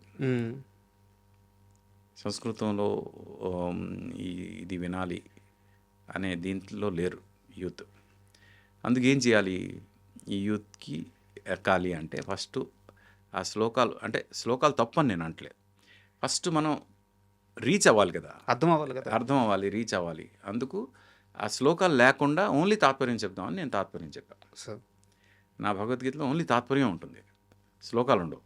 ఎప్పుడైతే తాత్పర్యం విన్న తర్వాత ఇదేదో బాగుంది భగవద్గీత, ఇది మళ్ళీ మళ్ళీ వినాలి అని, దీని శ్లోకాలు ఎంత గొప్పగా ఉంటాయి కదా, ఈ మనిషి చెప్పిన ట్రాన్స్లేషన్ ఎంత గొప్పగా ఉంటాయి అని అనిపించిన ప్రతి ఒక్కరు కూడా అప్పుడు ఘంటసాల మాస్టర్ది కానీ గంగాధర శాస్త్రి గారిది కానీ ఫుల్ వెర్షన్ వినొచ్చు. అదొక డ్రైవ్ అవుద్ది. కరెక్ట్. అది అంటే నాదేంటంటే ఒక హై స్కూల్ సిలబస్ అయితే వాళ్ళది కాలేజ్ సిలబస్ అనమాట. హై స్కూల్ పాస్ అయిపోతే కాలేజ్కి ఆటోమేటిక్గా వెళ్ళిపోతారు. అదే ఇందాక నేను అడగబోయిన ప్రశ్న, ఇలా అడగొచ్చో లేదో తెలియదు సార్, బట్ నాకు బాధ అనిపించి అడుగుతున్నాను. ఇంత గొప్ప ప్రయత్నం చేసిన ఆర్పి పట్నాయక్కి నిజంగా సరైన ప్రశంసలు కానీ, రావాల్సిన గౌరవం కానీ ఇండస్ట్రీ నుంచి కానీ వచ్చిందా? ఇది నేను ధర్మం కోసం చేశాను, ఎలాంటి దానికోసం చేయలేదు అని మీరు అనొచ్చు. కానీ చేసింది గొప్ప ప్రయత్నం. ఇండస్ట్రీ, ఇంత పెద్ద ఇండస్ట్రీ ఉంది, ఇంత పెద్దలు ఉన్నారు, ఎవరించైనా సపోర్ట్ వచ్చిందా? ఎందుకు రావాలి? గొప్ప కార్యక్రమం కదా సార్. ఎందుకు చేయాలి? ఎందుకు గుర్తించాలి ఎవరైనా నాకు? అసలు నేను ఎవరిని చేయడానికి, భగవంతుడు చేయించుకున్నాడు నాతో. నేను చేశాను అని అన్న రోజు నా తలకు ఉనికిపోయినట్టే. అది చేయించుకుంది భగవంతుడు, నేను జస్ట్ మీడియం మాత్రమే. ఈ మీడియంకి ఎవడైనా పొగిడాడంటే అది అనవసరమైన పొగడుతూ అవుద్ది. సార్ ఆ భగవద్గీత ఎసెన్స్ విని ఆ భగవంతుడిని పొగడాలి. భగవంతుడి గొప్పతనం గురించి ప్రజలకు చెప్పుకోవాలి. కనీసం సహకారమైనా ఉండాలి కదా. ఎందుకు సహకారం ఏం కావాలి? జస్ట్ మైక్ ముందు కూర్చున్నాను, రికార్డ్ చేశాను, దానికి బ్యాక్‌గ్రౌండ్ స్కోర్ ఏశాను. ఉమ్, మా మా టీమ్‌తో కూర్చొని దానికి కొన్ని విజువల్స్ ఏశాను, రిలీజ్ చేశాను. ఉమ్, 6.8 మిలియన్స్ దాటి ఉంది విజువల్స్ ఆడియన్స్. అవును. అది కాకుండా మనకి 82% యూత్ వింటున్నారు. ఉమ్, అంతకన్నా పెద్ద పేబ్యాక్ ఏముంటుంది? ఏదొచ్చినా దాని క్రెడిట్ మాత్రం ఆయనకే వెళ్తుంది. నేను జస్ట్ మీడియం మాత్రమే. అందుకు ఈ మీడియం ఏదైనా ఎక్స్పెక్ట్ చేస్తానంటే అంతకన్నా స్వార్థపరుడు నేను కూడా ఉండడు. సార్ ఆఫ్టర్ ఆల్ మీడియం నేనేమి ఎక్స్పెక్ట్ చేయట్లేదు. ఎవరు ప్రయత్నం కూడా చేయొద్దు. నాకు ఏదో గుర్తించాలనే ప్రయత్నం కూడా చేయొద్దని నేను అడుగుతాను.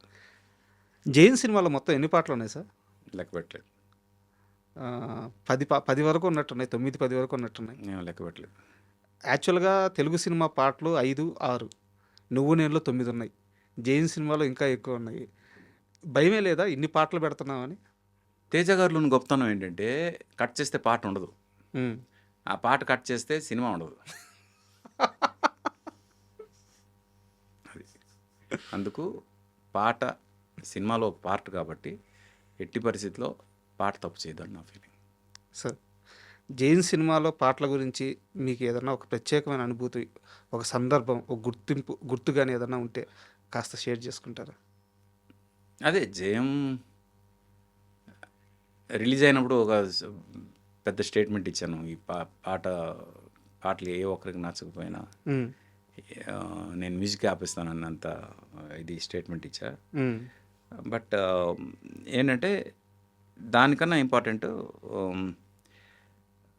అంత పెద్ద స్టేట్మెంట్ ఇచ్చిన తర్వాత చాలామందికి నా మీద ఒక ఇది ఉంటుంది కదా, అంటే ఏంటి వీడికి ఇంత గర్వం, ఇంత బ్లంట్ స్టేట్మెంట్ ఇచ్చాడని. ఆ మూమెంట్లో నాకు వచ్చింది నేను తప్పేమో, ఆ స్టేట్మెంట్ ఇవ్వడం తప్పేమో. బట్ కాన్ఫిడెన్స్, ఆ పాటలు అంత బాగా పోతాయని కాన్ఫిడెన్స్. కానీ సినిమా రిలీజ్కి ఆడియోకి మధ్యలో గ్యాప్ ఉంటుంది కదా, ఆ గ్యాప్లో ఏ పాటలు బాగా వింటున్నారు అని ఒక చిన్న రీసెర్చ్ చేస్తే ప్రియతమ తెలిసిన పాట చాలా తక్కువ మంది వింటున్నారు. ఉమ్, ఎందుకంటే అది మరీ సాఫ్ట్గా ఉంది మెలోడీ. ఏదో ఈవెన్ అందమైన మనసులో పాట కూడా చాలా బాగా వింటున్నారు. రాను రాను అంటూనే యాజ్ ఇట్ ఈజ్ చాలా పెద్ద రేజు, బండి రేజు అన్నీ బాగా వింటున్నారు. ప్రియతమ తెలిసిన మాత్రం అంతగా వింటలేదని నాకు అనిపించింది. కానీ సినిమా రిలీజ్ అయిన తర్వాత రాను తర్వాత ఎక్కువ విన్నది ఈ పాటే. సార్ ఎందుకంటే తేజ గారు ఆ సాంగ్ సిచ్యువేషన్ చెప్తున్నప్పుడు అది ఎలా పిక్చరైజ్ చేస్తారో అవన్నీ చెప్పారు. చెప్పినప్పుడు ఆ సాంగ్ ఎంత పెద్ద హిట్ అయిపోద్ది అని నాకు ఒక కాన్ఫిడెన్స్ ఉండేది. ఎప్పుడైతే ఆడియో రిలీజ్ అయిందో జనంకి అంత వెళ్ళట్లేదు, ఏంటబ్బా ఏమైంది అనే ఫీలింగ్లో ఉన్నాను. విజువల్ చూసిన తర్వాత జనం ఆ పాటకి బాగా కనెక్ట్ అయ్యారు. కరెక్ట్. అంటే కొన్నిసార్లు visual makes lot of difference అనడానికి ప్రియతమ తెలిసిన అవును ఒక ఎగ్జాంపుల్ అవుతుంది నా ఫీలింగ్. అది సార్. ఈ రైలు బండి మీద కోపం ఎవరిది? తేజ గారిదా, మీదే, కులశేఖర్ గారిదా? మామూలుగా అప్పుడు మీరు గమనిస్తే అప్పుడు సిచ్యువేషన్ అలాగే ఉండేది. ఉమ్, జోకులు కాదు కానీ నిజంగా ఉండేది. అమ్మయ్య ఈరోజు ట్రైన్ టైంకి వచ్చింది అంటే ఇది నిన్నటిదండి అన్న సందర్భాలు ఉన్నాయి. సార్ తర్వాత మినిస్ట్రీలో కొన్ని చేంజెస్ వచ్చి ఈరోజు it's really doing good railways. కానీ ఒకప్పుడు రైల్వేస్ వాజ్ వెరీ లెథార్జిక్. అంత లెథార్జిక్గా ఉన్న రైల్వే డిపార్ట్మెంట్ గురించి సరదాగా చెప్దాం అనే ఉద్దేశంతో చేసిన పాట అది. మీతో ఇంటర్వ్యూ స్టార్ట్ అయినప్పటి నుంచి యాక్చువల్గా ఒక ఫ్లోలో రావాలని మాట్లాడుతున్నాను, కానీ మనసంతా నవ్వే గురించి అడుగు అని వెళ్ళిపోతూ ఉంది. మొన్న డైరెక్టర్ గారు వచ్చారు, వీణాచ గారు వచ్చారు. అసలు ఆయన ఎంత ఆనందంగా చెప్తున్నారంటే, మనసంతా నువ్వే పాటలు అంటే చాలు మీ గురించి ఎంత గొప్పగా చెప్తున్నారంటే, ఆర్పి చెప్పంగానే ఇచ్చేస్తాడు. అంత గొప్పగా మాట్లాడుతున్నారు మీ గురించి ఆయన. స్టిల్ ఇప్పుడు 20 ఏళ్ళు అవుతుంది, 20 ఏళ్ళ తర్వాత కూడా 20 ఏళ్ళు పైన అయిపోయింది, అంత గొప్పగా చెప్తున్నారు. మనసంతా నువ్వే మాత్రం చాలా ప్రత్యేకం అనుకుంటాను మీ కెరీర్లో. అంటే తేజ గారికి మాత్రమే ఆర్పి హిట్లు ఇస్తాడు అనుకునే ఇది బ్రేక్ చేసింది. ఆ జనంలో ఉన్న ఒక అపోహ ఏదైతే ఉందో అది బ్రేక్ చేసింది మనసంతా. సార్ ఆ తర్వాత సంతోషం, నువ్వు లేక నేను లేను, నీ స్నేహం, ఈ సినిమాలన్నీ నో డౌట్ మ్యూజికల్గా హిట్ అయినా అది బ్రేక్ చేసింది మనసంతా. హ్మ్. అందుకు మనసంతా నువ్వే నాకు చాలా ఇంపార్టెంట్. ఎందుకంటే నో డౌట్ తేజ గారిది నాది కాంబినేషన్ అంటే చాలామందికి చాలా పిచ్చి, అది వేరే విషయం. సార్ బట్ ఆర్‌పి ఇండివిజువల్‌గా ఏమైనా చేయగలడా అసలు తేజ లేకుండా అనడానికి ప్రూవ్ చేసిన సినిమా మనసంతా నువ్వే. సార్ అందుకు అది అంటే నాకు చాలా ఇష్టం. సార్ ఆ మనసంతా నువ్వే టైటిల్ పడేటప్పుడు ఒక 2 లైన్‌లతో చిన్న ట్యూన్ లాగా వస్తది. ఒక్కసారి అది హమ్ చేస్తారా? ఇది కథ మొత్తం చెప్పిన తర్వాత ఇది సినిమాని డీకోడ్ చేస్తూ వచ్చే మ్యూజిక్ అని చెప్పి ఈ ట్యూన్ చెప్పాను నేను. సార్ దానికి 2 లైన్‌లో సీతారామ శాస్త్రి గారు అద్భుతంగా రాశారు. వాసు గారు మీరు ఈ ఇంటర్వ్యూ చూస్తారని నాకు తెలుసు. మీరు ఎంత పేమెంట్ ఇస్తున్నారో అది నాకు అఫీషియల్‌గా ఇంకొక అది మీరు ఇంకొక ప్రోగ్రాంలో ఇది చేయండి. అంటే ఆడియన్స్‌కి వాసు గారు ఎవరంటే వాసుదేవ్ రెడ్డి గారు ఈ ఐటెమ్స్‌కి ఓనర్ అన్నమాట. నీ స్నేహం ఇక రాను అని కరిగే కలగా అయినా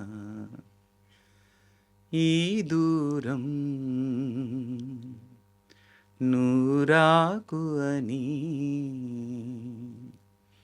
నన్ను వెలివేస్తూ ఉన్నా మనసంతా నువ్వే నా మనసంతా నువ్వే మనసంతా నువ్వే నా మనసంతా నువ్వే.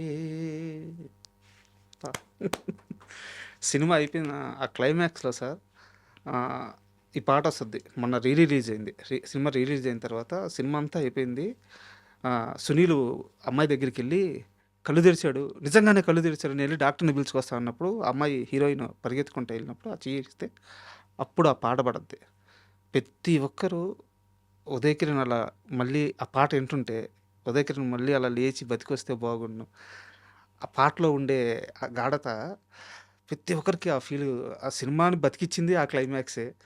మళ్ళీ ఉదయ్ కిరణ్ బతికొస్తే బాగుండు అని చెప్పి పోయి థియేటర్‌లో అనుకోనోళ్ళు లేరు. ఇప్పుడు మీరు పాడిన ఆ 2 లైన్లు. అవును.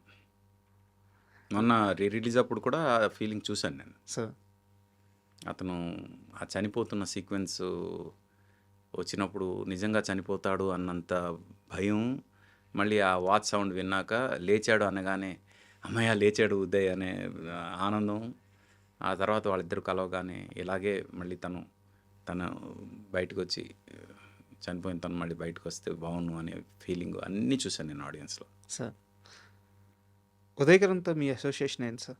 అంటే ఎలా ఉండేవారు? ఎలా అంటే తను ఫస్ట్ ఆడిషన్ చేసిన ముగ్గురులో నేను ఒకడిని. హ్మ్. అంటే తేజ గారిని కలిసి ఈ అబ్బాయిని చేయండి బాగున్నాడు అని తేజ గారు మా దగ్గర పంపిస్తే, నేను రమణ గారు హ్మ్. తర్వాత రామానంద్ అని ఓకే. తను కాస్టింగ్ ఇన్ఛార్జ్ మా అందరికి, ముగ్గురం కలిసి, రమణ అంటే పేర్లేని సినిమా రమణ గారు, హ్మ్. మేము ముగ్గురం కలిసి తనకు ఆడిషన్ చేసాం అనమాట. అప్పటి నుంచి పరిచయం. అందుకు తను ఫ్రాంక్గా ఎప్పుడు కూడా నా పాటలు ఎలా వస్తున్నాయి, మ్యూజిక్ ఏం జరుగుతుంది, ఎప్పుడు నేను చేసిన ఇన్ని సినిమాల్లో ఎప్పుడు కూడా అడగలేదు, ఎప్పుడు కూడా ఇన్వాల్వ్ అవ్వలేదు తను. సార్ అది ఆ చనిపోయినప్పుడు కోపం వచ్చిందా? బాధేసిందా? ఏమనిపించింది? కోపం అయితే వచ్చింది, హ్మ్. డెఫినెట్ కోపం వచ్చింది. అంటే తన గ్రాఫ్ బాగా పడిపోయింది అనే టైంలో తను తట్టుకోలేక ఇన్సిడెంట్ ఏదైతే జరిగిందో, అది తను ఇప్పుడు బతికుంటే ఓటీటీలో చాలా పెద్ద స్టార్ అయిపోయేవాడు, సార్ నా ఫీలింగ్ అయితే. కరెక్ట్. ఇంకోటి తనంటే ఇష్టపడే వాళ్ళు కూడా చాలామంది ఉన్నారు, ఎక్కువ మంది ఉన్నారు. సార్ అందుకు ఫెయిల్యూర్స్ వస్తాయి లైఫ్లో, కానీ ఒక బంతి కింద పడినప్పుడు ఎంత గట్టిగా పడుతుందో అంతే గట్టిగా పైకి కూడా లేస్తుంది. ఆ లేచేంత వరకు మనం అవకాశం ఇవ్వాలి, టైం ఇవ్వాలి. ఆ టైం ఇవ్వకపోతే ఆ కింద పడింది కిందే ఉండిపోద్ది. అది ఉదయ్ కిరణ్ చేసిన తప్పు అని నా ఫీలింగ్. అందుకు కోపం వచ్చింది అతని మీద. బట్ నాకు ఒక doubt sir. Uday Kiran travel అయిందంతా కూడా మామూలు మనుషులతో కాదు. రోడ్డు మీద పనుక్కునే రోజు నుంచి కోట్ల రూపాయల రెమ్యునరేషన్ స్థాయి తీసుకునే స్థాయికి ఎదిగిన తేజ గారు. అవకాశాలు అందిపుచ్చుకోవడానికి ఎన్ని ప్రయత్నాలు చేశారు ఒక ఆర్‌పి పట్నాయక్ గారు, ఒక వీఎన్ ఆదిత్య గారు. అంటే మనిషి ఎలా బతకాలి, ఎంత స్ట్రాంగ్‌గా ఉండాలి అన్నీ తెలిసిన మనుషులు మీరంతా. మీలాంటి వాళ్ళతో కలిసి తిరిగాడు, కలిసి ఎదిగాడు, కలిసి స్టార్ అయ్యాడు. ఏం నేర్చుకోలేదా? అంటే ఇలా ఉండాలి అని చెప్పే ఇది ఎక్కువ చనువు తేజ గారే తీసుకున్నారేమో. హ్మ్. కానీ వినాలని రూల్ ఏముంది? సార్. వినాలని రూల్ ఏం లేదు కదా. తన లైఫ్ తంది. అందుకు దాని గురించి నేను ఎక్కువగా మాట్లాడలేను. ఎందుకంటే తను ఏం స్ట్రగుల్ అయ్యాడు, ఎందుకు అంత స్థితికి వచ్చాడు అనేది తనకు మాత్రమే తెలుసు. అందుకు తన మనసులో దూరి మనం చెప్పాలంటే తను బతికి రాలేదు. సార్. మీతో ఇంటర్వ్యూ అనంగానే సిరివెన్నెల గారి ప్రస్తావన లేకుండా ఆ ఇంటర్వ్యూ ఖచ్చితంగా పూర్తవ్వదు. నేను పాడలేను గానీ లిరిక్స్ చెప్తాను సార్. 'నీ స్నేహం' సినిమాలో సిరులు అన్ని నీ వెంట పెట్టుకొని ఏ హరుని ఇంట అడుగు పెట్టునో ఈ కుందనాల బొమ్మ అని చెప్పేసి ఒక అంటే ఈమె ఆల్రెడీ మహాలక్ష్మి. ఈమె చెయ్యి పట్టుకునే జాతకం ఏ వరుడికి రాసి పెట్టుందో ఆ 2, 3 లైన్లు ఉంటాయి సార్. నాకు పాడడం రావట్లేదు గానీ. అదే 'సిరుల రాణి నీ చేయి పట్టి ఆ! వరుణి జాతకం' అది ఒక్కసారి పాడతారా? అది సాహిత్యం పట్టు అది ఫీమేల్ సోలో కదా. నేను సాహిత్యం చాలా ఇష్టం సార్ 4 లైన్లు నాకు. దానిలోనే ఒక ఆమ్, ఇంకొక చిన్న ఇన్సర్ట్ లైన్ ఒకటి ఉంటుంది ఆ పాటలోనే. ఆమ్, అది సినిమా షూటింగ్ అయిన తర్వాత ఆ ఇన్సర్ట్ లైన్ పెట్టాం మేము. సార్. ఇది రీ రికార్డింగ్ చేస్తున్నప్పుడు ఒక సైలెన్స్ బిట్ ఒకటి ఉంటుంది. ఆ బిట్లో కూడా లిరిక్ రావాలని నేను ట్యూన్ చేశాను మళ్ళీ. హ్మ్. దానికి మళ్ళీ సాహిత్యం రాశారు శాస్త్రి గారు.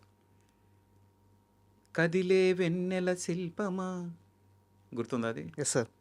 తననా అనుమతి నెరుగక ఎదసడిలో అపురూపమైన భావమా, అది ఆ కొబ్బరి చిప్ప దగ్గర అవునవును. ఆ బిట్ నేను అప్పటికప్పుడు రీ రికార్డింగ్లో ఇది ఉండాలి అని ఇది చేస్తే అప్పుడు ఎంఎస్ రాజు గారు శాస్త్రి గారిని పిలిపించి కూర్చోబెట్టి రాయించి అది మళ్ళీ రికార్డ్ చేసాం. శాస్త్రి గారితో ఎలా ఉండేది సార్ మీ అనుబంధం? ఫ్రాంక్గా ఒక ఇద్దరితో నాకు ఫాదర్ సన్ రిలేషన్షిప్. ఒకటి బాలు గారు, ఒకటి శాస్త్రి గారు. శాస్త్రి గారు సొంత కొడుకులాగా చూసుకునేవాళ్ళు నన్ను. ఆయనతో ఎక్కువ చనువు, చాలా చనువు. అంటే మెజారిటీస్ అందరితో చనువు ఉంటుంది, పోతే నాతో కొంచెం ఎక్కువ చనువు ఉండేది. ఆయనకి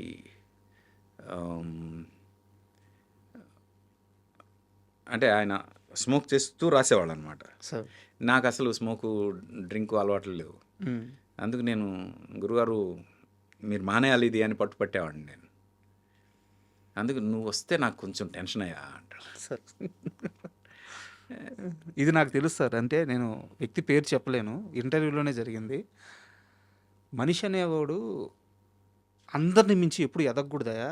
ఎందుకంటే తర్వాత వాడికి మంచి చెడు చెప్పేవాడు ఎవడో ఉండడు, చెప్పలేరు ఆయన ముందుకు. ఇప్పుడు మనిషి అనేవాడు మనిషిని దాటి ఎదిగిపోతే మంచి చెడు ఇంకేం చెప్తాం. శాస్త్రి గారు అలా ఎదిగిపోయారు. మనుషుల్లో మనిషి స్థాయిని మించి ఎదిగిపోయాడు ఆయన.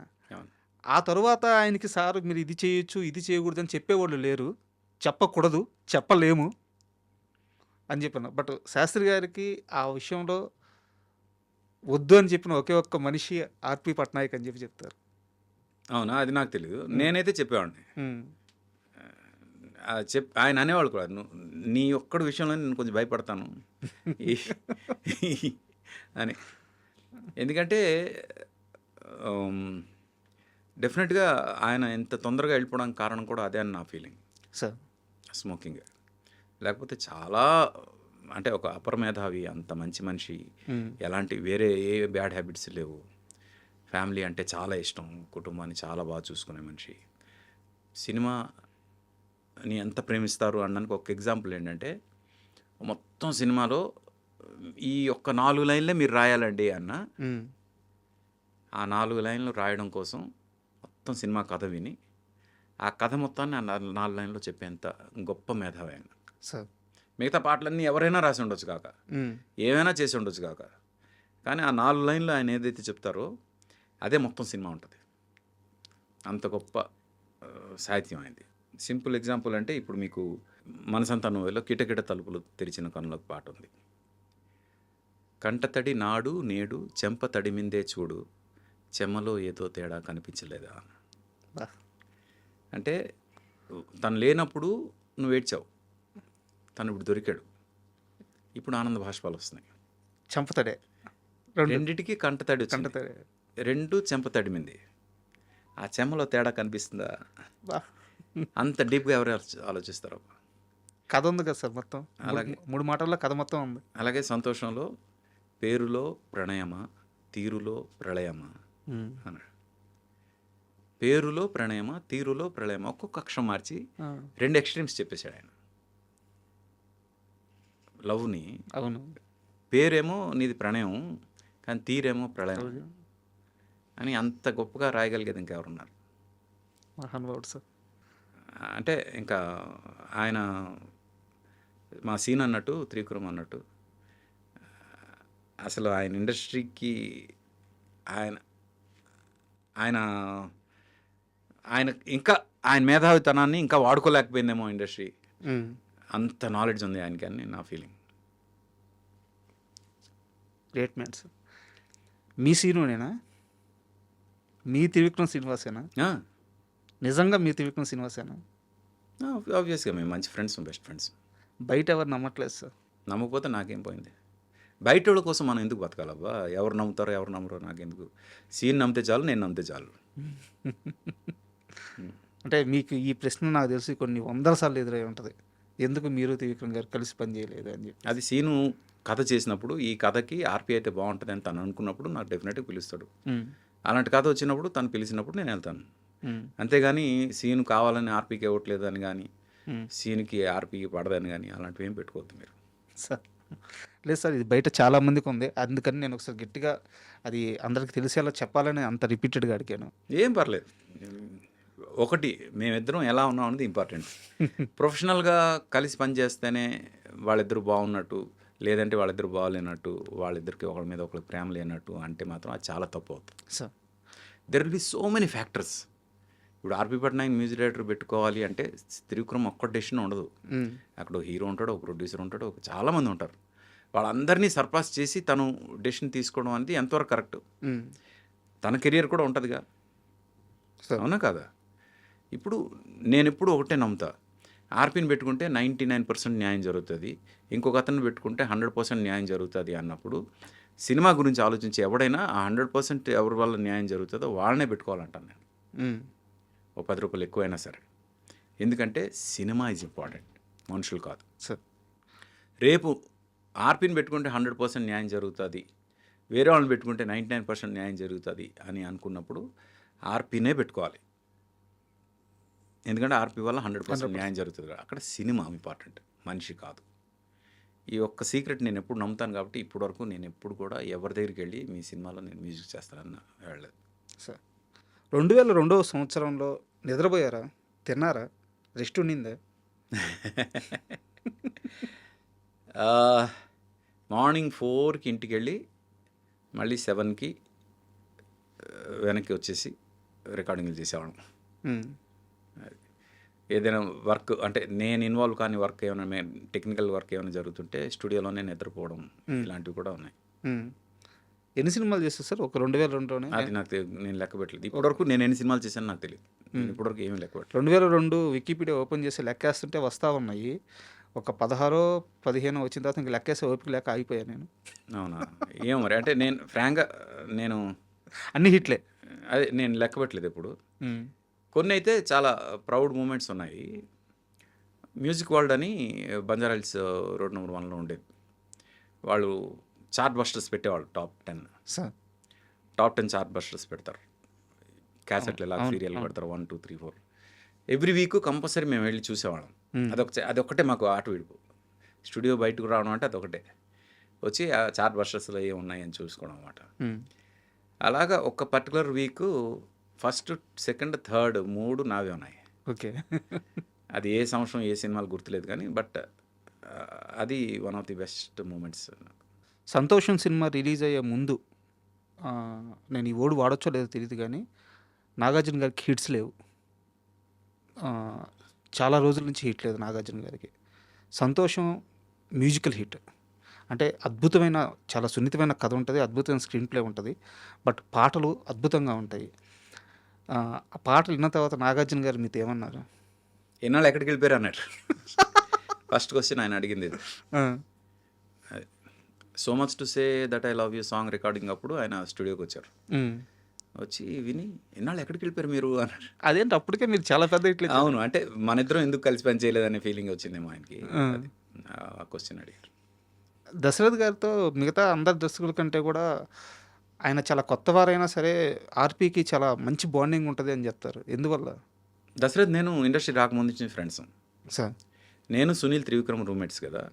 మా నైబరింగ్ రూమ్లో దశరథ్, ఓకే. గోపిమోహన్, జేకే వీళ్ళందరూ ఉండేవాళ్ళు. జేకే అంటే కెమెరామెన్. సార్, ఒక సీరియస్ క్వశ్చన్.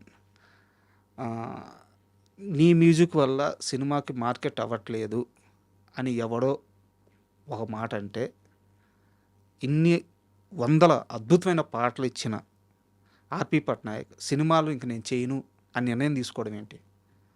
ఇదే ప్రశ్న మా టీఎన్ఆర్ గారు అడిగారు మిమ్మల్ని 8 సంవత్సరాల క్రితం. ఆ రోజు కూడా మీరు సరిగ్గా సమాధానం చెప్పలేదు. నాకు ఈ విషయంలో సరైన సమాధానం కావాలి. టిఎన్ఆర్ గారు బతికున్నప్పుడు ఆ మనిషి బతికున్నారు, ఈరోజు ఆ మనిషి బతికలేరు. ఆ మనిషి గురించి బతికి లేనప్పుడు ఒక మనిషి గురించి మాట్లాడకూడదని నేను ఖచ్చితంగా నమ్ముతున్నాను. కాబట్టి దాని గురించి ఇంకా ముందు కూడా ఎక్కడ చెప్పను. ఓకే, ఆయన గురించి వారెవరు నాకు ఇవన్నీ వద్దు. మీరు తీసుకున్న డెసిషన్ కరెక్టా?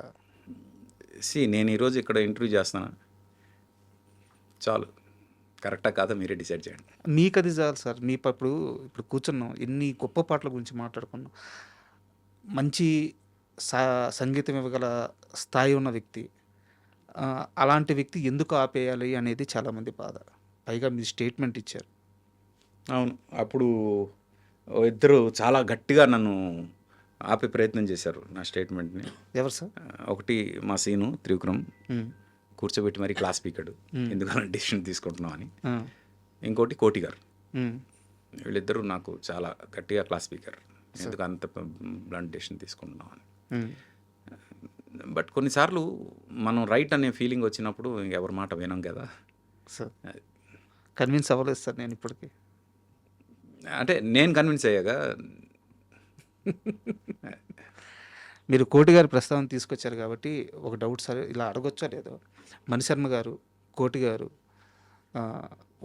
మీరు కానీ అద్భుతమైన మ్యూజిక్ ఇచ్చారు, అద్భుతమైన పాటలు ఇచ్చారు, ఇప్పటికీ ఇవ్వగలరు. మణిశర్మ లాంటి వ్యక్తి మేము కూడా ఉన్నామని గుర్తించండి. కోటి గారు లాంటి వ్యక్తి మంచి సంగీతం ఇవ్వడానికి రెడీ, వచ్చేది ఎవరు, తీసుకునేది ఎవరు? ఇలాంటి స్టేట్మెంట్ ఇవ్వాల్సిన పరిస్థితి వచ్చింది. ఏమవుతుంది ఇండస్ట్రీలో? వాళ్ళ పాటలు చూస్తే అద్భుతమైన పాటలు ఉన్నాయి, వాళ్ళ ట్రాక్ చూస్తే అదొక రికార్డు. అలాంటి వారికి ఎందుకు అవకాశాలు దక్కుతున్నాయి? అంటే వాళ్ళు ఈరోజు కొత్తగా నిరూపించుకోవాల్సిన అవసరం లేదు, కొత్తగా సినిమాలు చేయాల్సిన అవసరం లేదు, కానీ వాళ్ళు ఇచ్చిన వర్క్ని ఎందుకు గుర్తుపెట్టుకోవట్లేదు? అంటే మీకు ప్రతి డైరెక్టర్కి ఒక స్పాన్ ఉంటుంది సార్. అలాగే ఆ డైరెక్టర్తో పాటు వాళ్ళ థాట్, అంటే వాళ్ళు ఒక ట్రెండ్ క్రియేట్ చేస్తారు కదా. నేను డైరెక్టర్స్ గురించి మాట్లాడుతాను, మ్యూజిక్ డైరెక్టర్స్ గురించి కాదు. వాళ్ళు ఒక టైప్ ఆఫ్ సినిమాలు ఇలాగ ఉంటాయి సినిమాలు, ఇవి అవి ట్రెండ్ క్రియేట్ చేస్తారు. దానికి ఒక ఇది ఉంటుంది, స్లాట్ ఉంటుంది. ఆ స్లాట్ వరకు అవి నడుస్తాయి. ఆ తర్వాత ఇంకొక టేస్ట్, ఇంకొక జనరేషన్ ఇంకొక టేస్ట్ ఎక్స్పెక్ట్ చేస్తుంది.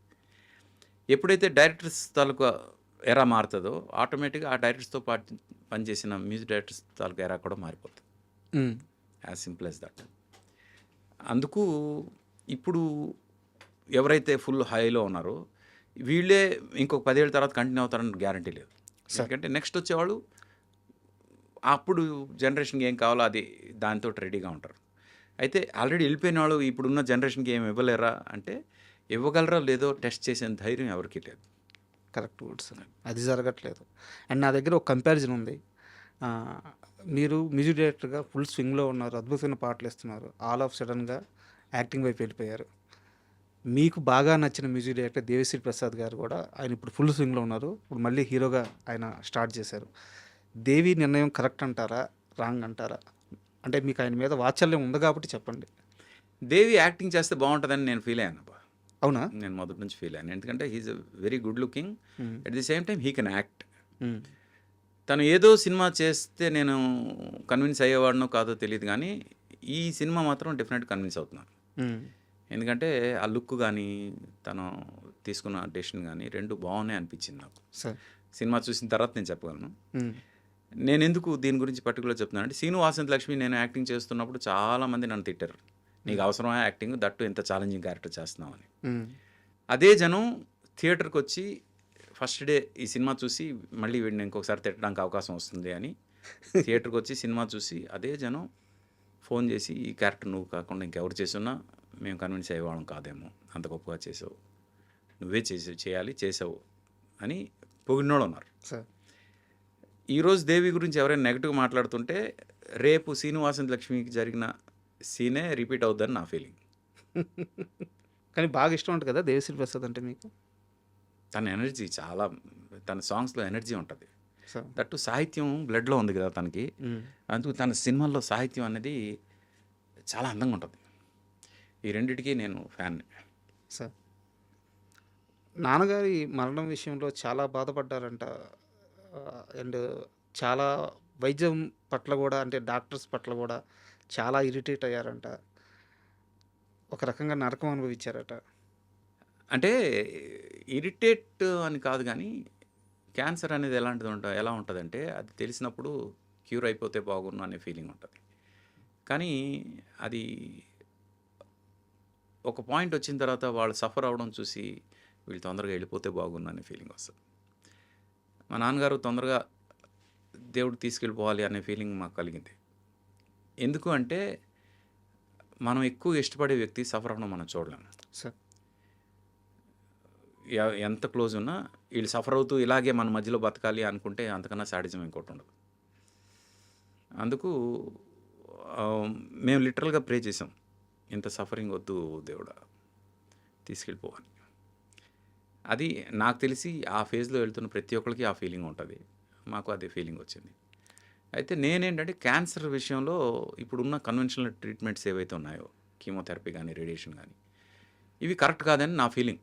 సార్. ఎందుకంటే నేను ఎంతమంది చూస్తున్నానో అందరూ కూడా అంటే సక్సెస్ రేట్ ఉండాలి కదా. ఇప్పుడు ఏదైనా ట్రీట్మెంట్‌కి ఇంత సక్సెస్ రేట్ ఉంది, అందుకు ఇదే కరెక్టు అనడానికి ఒక సక్సెస్ రేట్ ఉండాలి. ఎలోపతిలో మిగతా ట్రీట్మెంట్స్ అన్నిటికీ సక్సెస్ రేట్ ఉంది. హ్మ్. సక్సెస్ రేట్ బిలో 50% ఉన్న ఏది కూడా కరెక్ట్ ట్రీట్మెంట్ కాదని నా ఫీలింగ్. సార్. నాకు తెలిసి ఇది బిలో 10% ఉంది సక్సెస్ రేట్ క్యాన్సర్ ట్రీట్మెంట్. అలాంటప్పుడు ఇదే ట్రీట్మెంట్ అని ఎలా చెప్తారు అనేది నా ఇదనమాట వాదన. దీని మీద ఇప్పుడు డాక్టర్లు అందరూ వచ్చి నా మీద విరుచుకుపడతారు. But still I say biopsy దగ్గరే తప్పు జరుగుతుందంటాను నేను. హ్మ్. ఒక టిష్యూని జస్ట్ అలా క్లోజ్డ్ షెల్తో టిష్యూ ఉన్నదాన్ని అలా పొడిచి ఒక తీస్తారు. తీయగానే దాని త్రూగా బ్లడ్ ఫ్లో అయ్యి ఆ టిష్యూ తాలూకు చిన్న చిన్న సెల్స్ బాడీలో ఎక్కడెక్కడికో వెళ్ళి స్ప్రెడ్ అయ్యి స్టే అవుతాయి. ఏదో ఒక రోజు అవి అక్కడక్కడ మళ్ళీ అక్యుములేట్ అవుతాయని నా ఫీలింగ్. నేను తప్పని డాక్టర్లు వాదిస్తారు. హ్మ్. కానీ బయాప్సీ చేసిన వాళ్ళందరికీ కూడా ఏదో ఒక టైంలో బాడీ అంతా క్యాన్సర్ స్ప్రెడ్ అవుద్ది, కనీసం సెకండ్ టైం అయినా రీలాప్స్ అవుతుంది అనడానికి బయాప్సీ కారణం అని నా ఫీలింగ్. సార్. నువ్వేం చూసావు మీ నాన్నగారు తప్ప అనేసి అంటారు. అంటే చాలామంది పేషెంట్లు నేను చూశాను తర్వాత, చాలామంది పేషెంట్లు. అందుకు బయాప్సీ కాకుండా ఇంకేదో ఒక మెథడ్లో మీరు క్యాన్సర్ గురించి తెలుసుకుని ఆ క్యాన్సర్ని కనుక ట్రీట్ చేస్తే ఇప్పుడున్న సక్సెస్ రేట్ కన్నా ఎక్కువ సక్సెస్ రేట్ వస్తుంది అనేది నా అభిప్రాయం. సార్. దాని గురించి డాక్టర్స్ బయాప్సీ చేయకపోతే అది క్యాన్సరా కాదా ఎలా తెలుస్తుంది, ప్రాథమిక టెస్ట్ అదే కదా అని అది ఎలా తెలుస్తుంది, అప్పుడు ఎలా ట్రీట్ చేస్తాం అనేసి అంటారు. Unfortunately there are some hospitals, అన్నీ కాదు కొన్ని హాస్పిటల్స్ క్యాన్సర్ సక్సెస్ రేట్ చూపించడం కోసం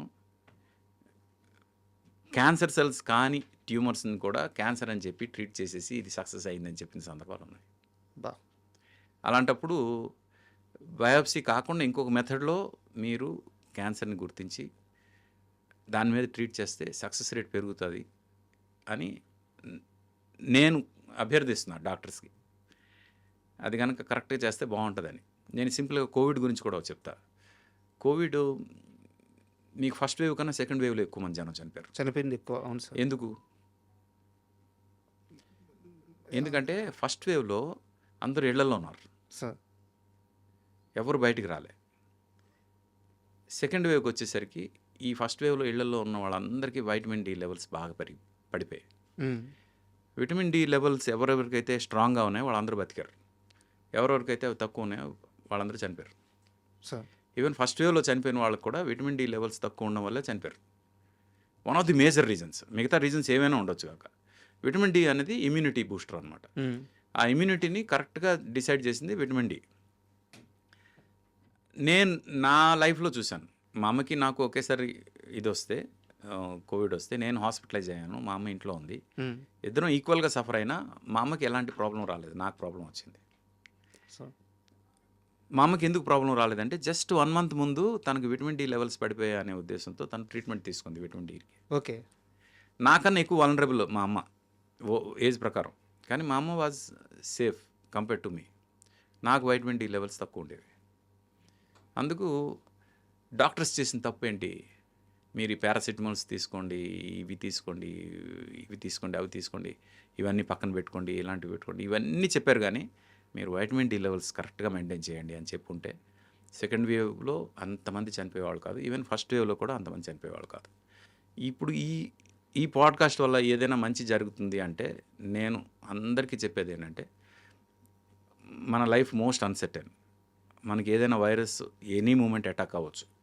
అందుకు వైటమిన్ డి లెవెల్స్ కనుక మీరు మెయింటైన్ చేస్తే మీరు చావరు, అంతవరకు నేను గ్యారెంటీ ఇస్తాను. Thank you sir.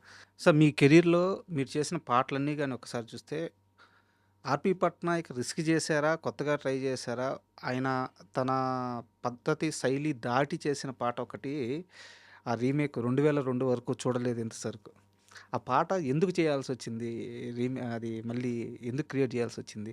మీరు వాంటెడ్గా చేశారా, బలవంతం మీద చేశారా? లేదు, డైరెక్టర్ గారు ఐడియా, బి గోపాల్ గారు అది కావాలన్నారు, చేశాను. నేను నా అంతటి నేను ఎట్టి పరిస్థితిలో వేరే సాంగ్ చేయాలని ఎప్పుడూ అనుకోను. కరెక్ట్. అది డైరెక్టర్కి మాత్రం చాలా రెస్పెక్ట్ ఇస్తారు. అతను ఎందుకు అన్ని అడిగారో దానికి మనం రెస్పెక్ట్ ఇవ్వాలి, అంతే సార్. అండ్ ప్రభాస్ గారిని లాంచ్ చేస్తున్నప్పుడు ఆ సినిమాకి మ్యూజిక్, ఈశ్వర్ సినిమాకి మ్యూజిక్ మీరే చేశారు.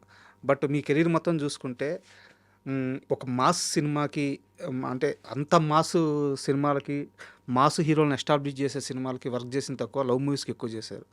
సో మిమ్మల్ని సెలెక్ట్ చేసుకోవడానికి కారణం ఏంటి ఆ సినిమాకి? అది మీరు జయంత్ గారికి అడగాలి. మీకు ఈ డౌట్ వచ్చిందా? నాకేం రాలేదు. నేను చెప్పా కదా, ఎప్పుడు కూడా నా అంతటి నేను వెళ్ళి ఈ సినిమా ఇవ్వండి అని అడగలేదు. ఆయన జయంత్ గారు ఆర్పి ఈ సినిమాకి యాప్ట్ అని ఫీల్ అయ్యారు కాబట్టి ఆయన అడిగారు, నేను చేశాను, అంతే. అండ్ ప్రభాస్కి ఆ సినిమాకి మీరు బీజిఎం చేసేటప్పుడు కానీ, మ్యూజిక్ చేసేటప్పుడు కానీ తనలో ఏం గమనించారు? తొలి సినిమాలో ఈరోజు ఇంత పెద్ద స్టార్ హోదాలో ఉన్నాడు ఆయన, మీకు ఆ రోజు ఏమర్థమైంది? అంటే డెఫినెట్గా one of the best heroes అవుతాడని అనుకున్నా, కానీ మరీ బాహుబలి అంత పెద్ద హీరో అవుతాడంటే అనుకోలేదు. అండ్ ఇంద్రా సినిమా సార్, మీరు చాలాసార్లు చెప్పారు, మణిశర్మ కాబట్టి, బి గోపాల్ కాబట్టి చేశాను. అంటే మా ఇద్దరికి సింక్లో ఉండే డైరెక్టర్ బి గోపాల్ గారు అప్పట్లో, అండ్ మణిశర్మ కాబట్టి అంతా కలిసి నిర్ణయం తీసుకుని ఆ పాట చేస్తున్నారు. బట్ మణిశర్మ గారు కాకుండా ఆ పాట ఎవరు చేయాలి అనే డిస్కషన్ వచ్చినప్పుడు ఇది చిరంజీవి గారి డెసిషన్ అంట, ఆర్పి అయితే ఓకే అని చెప్పేసి మీ దాకా వచ్చింది అది? తెలీదు. మిగతా ఎవరైనా నాకు అబ్జెక్షన్, కానీ ఆర్పి పట్నాయక్ అయితే నాకు ఓకే అని చెప్పి ఆయన బి గోపాల్ గారికి ఇచ్చిన గైడెన్స్ ఉంటుంది. నిజంగా నాకు తెలియదు ఆ విషయం. సాంగ్ అయిపోయి నాకు ఏం మాట్లాడారు చిరంజీవి గారితో? మీరు చిరంజీవి గారు లొకేషన్కి వెళ్ళేంత వరకు సాంగ్ వెళ్ళలేదు, అంత అర్జెన్సీ ఉండేది సాంగ్కి. స్విట్జర్లాండ్లో లొకేషన్లో ప్లే చేశారు సాంగ్. సార్, అది ఆయన హ్యాపీనా? ఫుల్ హ్యాపీనా? డెఫినెట్గా హ్యాపీ. యాక్చువల్గా కోవిడ్ తర్వాత సినిమాను చూసే విధానం మారింది సార్. కాన్సెప్ట్ ఓరియంటెడ్ మూవీస్కి రీచ్ ఎక్కువ ఉంటుంది, జనాలు ఇష్టపడుతున్నారు. ఈ స్టార్డమ్, ఫైట్స్, యాక్షన్ సీక్వెన్స్ ఇలాంటి సినిమాలకి థియేటర్లో కొంతవరకు మార్కెట్ ఉన్నా కానీ ఓటీటీల్లో జనాలు ఎక్కువ ఇష్టపడుతున్న సినిమాలు ఇవి, కాన్సెప్ట్ ఓరియంటెడ్ మూవీస్.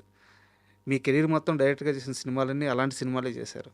ఇప్పుడు మార్కెట్ ఉంది, కానీ ఇప్పుడు మీరు సినిమాలు చేయట్లేదు. నేను చేయట్లేదు కాదు, నాకు చేయడానికి ప్రొడ్యూసర్ దొరకట్లేదు. మీరు ట్రైల్ చేస్తున్నారా? ప్రొడ్యూసర్ దొరికితే డెఫినెట్గా నేను ఇప్పుడు ఏమంటానంటే, చాలా ఖచ్చితంగా నేనేం చెప్తానంటే, ఈరోజు ఆర్పి పట్నాయక్ చేసే ప్రతి సినిమా సూపర్ హిట్ అవుతాయి. ఎందుకంటే ఈరోజు ఆడియన్స్ టేస్ట్ మారింది. ఓటీటీ వచ్చిన తర్వాత మ్మ్. సినిమా ఇలా కాన్సెప్ట్ ఓరియంటెడ్ సినిమాలు బాగుంటాయి చూడడానికి అని. కట్ చేస్తే 6 పాటలు 4 ఫైట్లు కాదు, కాన్సెప్ట్ ఉంటే డెఫినెట్గా ఆడుతుంది అనే థాట్ ప్రాసెస్ ఆడియన్స్లో బాగా పెరిగింది. సార్. అందుకే ఓ బలగమ్మ ఆడింది, ఓ కోర్ట్ ఆడింది, సినిమాలన్నీ మ్మ్. జస్ట్ ఇమాజిన్ ఈరోజు బ్రోకర్ రిలీజ్ అయ్యంటే ఎంత పెద్ద హిట్. కరెక్ట్. ఎందుకు అంటే జనం టేస్ట్ పూర్తిగా మారిపోయింది. ఈ టైంలో ఆర్పి పట్నాయక్ థాట్ ప్రాసెస్ ఏదైతే ఉందో, ఈ థాట్ ప్రాసెస్ వచ్చే ప్రతి సినిమా ఆడుతుందని నా ఫీలింగ్. ఆడియన్స్కి నా నుంచి వచ్చే సినిమాలు చూడడానికి రెడీగా ఉన్నారు ఆడియన్స్. ప్రొడ్యూసర్స్ ధైర్యం చేయాలంతే. బట్ మీరు అప్రోచ్ అవ్వాలి కదా ప్రొడ్యూసర్స్ని. అంటే పెద్ద ప్రొడ్యూసర్స్ దగ్గరికి నేను అప్రోచ్ అవ్వను. ఎందుకంటే వాళ్ళకి కొన్ని లిమిటేషన్స్ ఉంటాయి, వాళ్ళకి కొన్ని ఇవి ఉంటాయి, అంటే వాళ్ళకి కొన్ని క్యాల్కులేషన్స్ ఉంటాయి. సార్. నా సినిమాలు ఏవి క్యాల్కులేషన్స్లో వెళ్ళవు. ఇది క్యాల్కులేషన్ అంటే దాన్ని అంటే you know the role and break it అనే నమ్ముతాను నేను. ఇంకోటి అందరు ఆలోచనలు ఎక్కడ ఆగిపోతాయి అక్కడ మన ఆలోచనలు మొదలవ్వాలి అని నా ఫీలింగ్. అందుకు నా కథలన్నీ కొత్తగా ఉంటాయి. సార్. అందుకు వాటిని బ్రేక్ చేసే కాన్సెప్ట్స్ ఎప్పుడైతే నేను చెప్తానో వాళ్ళు ఆటోమేటిక్గా దానిలో ఇలాంటి ఒక కమర్షియల్ ఎలిమెంట్ ఉంటే ఎలా ఉంటుంది అని అడుగుతారు. దాంతో నేను ఏదైతే కోరు ఉంటుందో అంటే అవుట్ ఆఫ్ ది బాక్స్ ఆలోచించానో అది మళ్ళీ ఇన్సైడ్ ది బాక్స్ అయిపోతాయి. సార్. అక్కడ నా క్రియేటివ్ మైండ్కి ఒక చిన్న కాన్ఫ్లిక్ట్ వస్తుంది. అందుకు పెద్ద ప్రొడ్యూసర్ల దగ్గర ఎప్పుడు అప్రోచ్ అవ్వను నేను. ఈ కొత్త ప్రొడ్యూసర్లు ఏమో బకరాలకు పడిపోతారు, బకరాలు అయిపోతారు, ఎవరెవరికో పడతారు పాపం. వాళ్ళకేమో మనం కన్విన్స్ చేయలేము, మా సినిమా బాగుంటుంది చేయండి నేను చేసే సినిమా అని. ఆ కాన్ఫ్లిక్ట్లో డెఫినెట్గా నేను ఉన్నాను. ఎవరైనా మంచి ప్రొడ్యూసర్లు ఆర్పీతో చేస్తే బాగుంటుందని ఫీల్ అయ్యి వస్తే మాత్రం నా వైపు నుంచి నేను గ్యారంటీ ఇచ్చేది ఏంటంటే మీరు గర్వంగా చెప్పుకునే సినిమా అయితే చేస్తా. కమర్షియల్గా పెద్ద హిట్ అవుద్ది అని నేను గ్యారంటీ ఇవ్వలేను, ఎందుకంటే మనం రిలీజ్ చేసే డేటు సిచ్యువేషన్ అన్నిటి బట్టి మారుతుంది. బట్ లైఫ్ లాంగ్ ఈ సినిమా నేను చేశానని గర్వంగా చెప్పుకునే సినిమా అయితే చేస్తా. తేజ గారితో మీ రిలేషన్ ఎలా ఉంది ఇప్పుడు? మొన్న ఆయన బర్త్డేకి వెళ్ళి విష్ చేసి వచ్చాను, చాలాసేపు కలిసి మాట్లాడుకొని వచ్చాను. ఆయన ఇప్పుడు చేయబోతున్న సినిమా తాలూకా ట్రైలర్ చూపించారు, ఎలా ఉంది ఏంటి వాటి గురించి డిస్కషన్ అయ్యి ఫైన్, ఇంకేం కావాలి. ఇప్పుడు ఆర్పి పట్నాయక్ దేనికి సిద్ధంగా ఉన్నారు? మ్యూజిక్ చేయడానికి సిద్ధంగా ఉన్నారా? డైరెక్షన్ చేయడానికి సిద్ధంగా ఉన్నారా? యాక్టింగ్ చేయడానికి సిద్ధంగా ఉన్నారా? వర్క్ వస్తే చేయడానికి సిద్ధంగా ఉన్నారా? యాక్టింగ్ నాకు ఎవ్రీ వీక్ ఒక ఆఫర్ వస్తుంది. యాక్టింగ్ చేయడానికి సిద్ధంగా ఉండుంటే ఇప్పటికి నేను నెలకి 20 రోజులు నా డైరీ మొత్తం యాక్టింగ్లోనే ఫిల్ ఉంటుంది. యాక్టింగ్ అనేది అంత ఇది కాదు, కానీ ఇంకా తప్పదు అనుకున్నప్పుడు ఇంకా చేయడానికి రెడీ అవుతా. అది ఎప్పుడు ఏంటి అనేది ఇంకా I will take a call. Sir. నాకు ఇప్పుడు ఏంటంటే నా కథలు అందరు ఆలోచనలు ఎక్కడ ఆగిపోతే అక్కడ నేను ఆలోచిస్తానంట కదా, అలాంటి గొప్ప గొప్ప కథలన్నీ నా దగ్గర ఉన్నాయి. సార్. ఆ కథలన్నీ నేను బతికొండగా చేయాలి అనే ఒక స్వార్థం చాలా ఎక్కువ ఉంది. ఇంకా ట్యూన్స్ అంటారా, ట్యూన్స్ అవి నాకు they are my second nature. ఇప్పుడు ఇలా సిచ్యువేషన్ చెప్తే ఇలా ట్యూన్ చెప్పేస్తా. ఎవరైనా డైరెక్టర్ వచ్చి మంచి కథ చెప్పి దీన్ని మ్యూజిక్ చేయాలి అంటే ఆ కథ నచ్చితే డెఫినెట్ నేను మ్యూజిక్ చేస్తాను. నాకేం కష్టమైన పని కాదు, అది ఇష్టంగా చేస్తా. అందుకు ఆ డైరెక్టర్ తాలూకు క్రియేటివ్ థాట్ని 100% రెస్పెక్ట్ చేస్తూ అతనికి ఏం కావాలో అది చేసి పెడతా. సార్ చివరి ప్రశ్న, కానీ కొంచెం సూటి ప్రశ్నే. ఇండస్ట్రీలో ఇన్ని సంవత్సరాల ప్రయాణంలో కంఫర్ట్ లైఫ్ని లీడ్ చేసి అంత సంపాదించుకోగలిగారా? అంటే సంపాదన సెకండరీ నా ఉద్దేశం. సంపాదించుకోలేదు ఆర్పి పట్నాయక్, ఇది నిజం. బయట ఇండస్ట్రీలో చాలామందికి తెలుసు. నేను ఇప్పటివరకు ఓ ప్రొడ్యూసర్ దగ్గర నాకు ఇంత రెమ్యునరేషన్ ఇవ్వండి అని ఇప్పటివరకు అడగలేదు. అడిగితే డిమాండ్ చేస్తే వచ్చున్నాము, వాళ్ళు ఎంత ఇస్తే అంత తీసుకున్నా అంతే. ఎలాగైతే సినిమా అడగలేదో రెమ్యునరేషన్ కూడా అడగలేదు. అండ్ బయట నాకు తెలిసిన ఇంకోటి ఏంటంటే, సినిమాలు చేసిన దాని మీద వచ్చిన డబ్బుల కంటే కూడా యుఎస్ అలా బయటకు వెళ్ళి ఆర్పి పట్నాయక్ తన పాటలతో ఒక కన్సర్ట్ లాగా అట్లా చేసుకొని మ్యూజిక్ నైట్స్ అట్లా చేసుకొస్తే వాటికి వచ్చిన డబ్బులే ఎక్కువ, కానీ సినిమాల్లో సంపాదించుకుంది అతి తక్కువ అని చెప్తారు. Yeah of course correct. అది డబ్బుని గట్టిగా అడగలేకపోయారా? అంటే చెప్పే కదా, నేను సినిమాని అడగలేదు, రెమ్యునరేషన్ అడగలేదు. ఇండస్ట్రీ వాడేసుకుంటుంది సార్ అట్టయితే. పర్లేదు, నాకు ఇంత పేరు రావడానికి కారణం ఇండస్ట్రీయే కదా. ఆ ఇండస్ట్రీని నేను ఎప్పుడు తప్పట్ను. Sir thank you very much. ఎందుకంటే మీ పాటలు నేను ఇంటర్వ్యూ స్టార్టింగ్లోనే చెప్పాను, టైంతో సంబంధం లేదు. కాలం గడిచే కొద్దీ ఆ పాటలు ఇంకా మాధుర్యంగా మారుతూ వస్తున్నాయి. 20 సంవత్సరాల క్రితం, 23 సంవత్సరాల క్రితం విన్న పాటలు సార్. ఇప్పటికీ గుండెల్లో అలాగే ఉండిపోయినాయి ఆ పాటలు. మీ దగ్గర నుంచి మళ్ళీ అలాంటి పాటలు రావాలని మనస్ఫూర్తిగా కోరుకుంటున్నాను. అండ్ లైఫ్‌లో మీరు ఏదైతే నెక్స్ట్ మీ ప్లాన్స్ ఉన్నాయో అన్నీ సక్సెస్‌ఫుల్‌గా జరగాలని కోరుకుంటున్నాను. ఇంటర్వ్యూ ఇచ్చినందుకు మరొక్కసారి thank you. Thank you very much sir. Thank you Raja. Thank you. All the best మీకు. Thank you.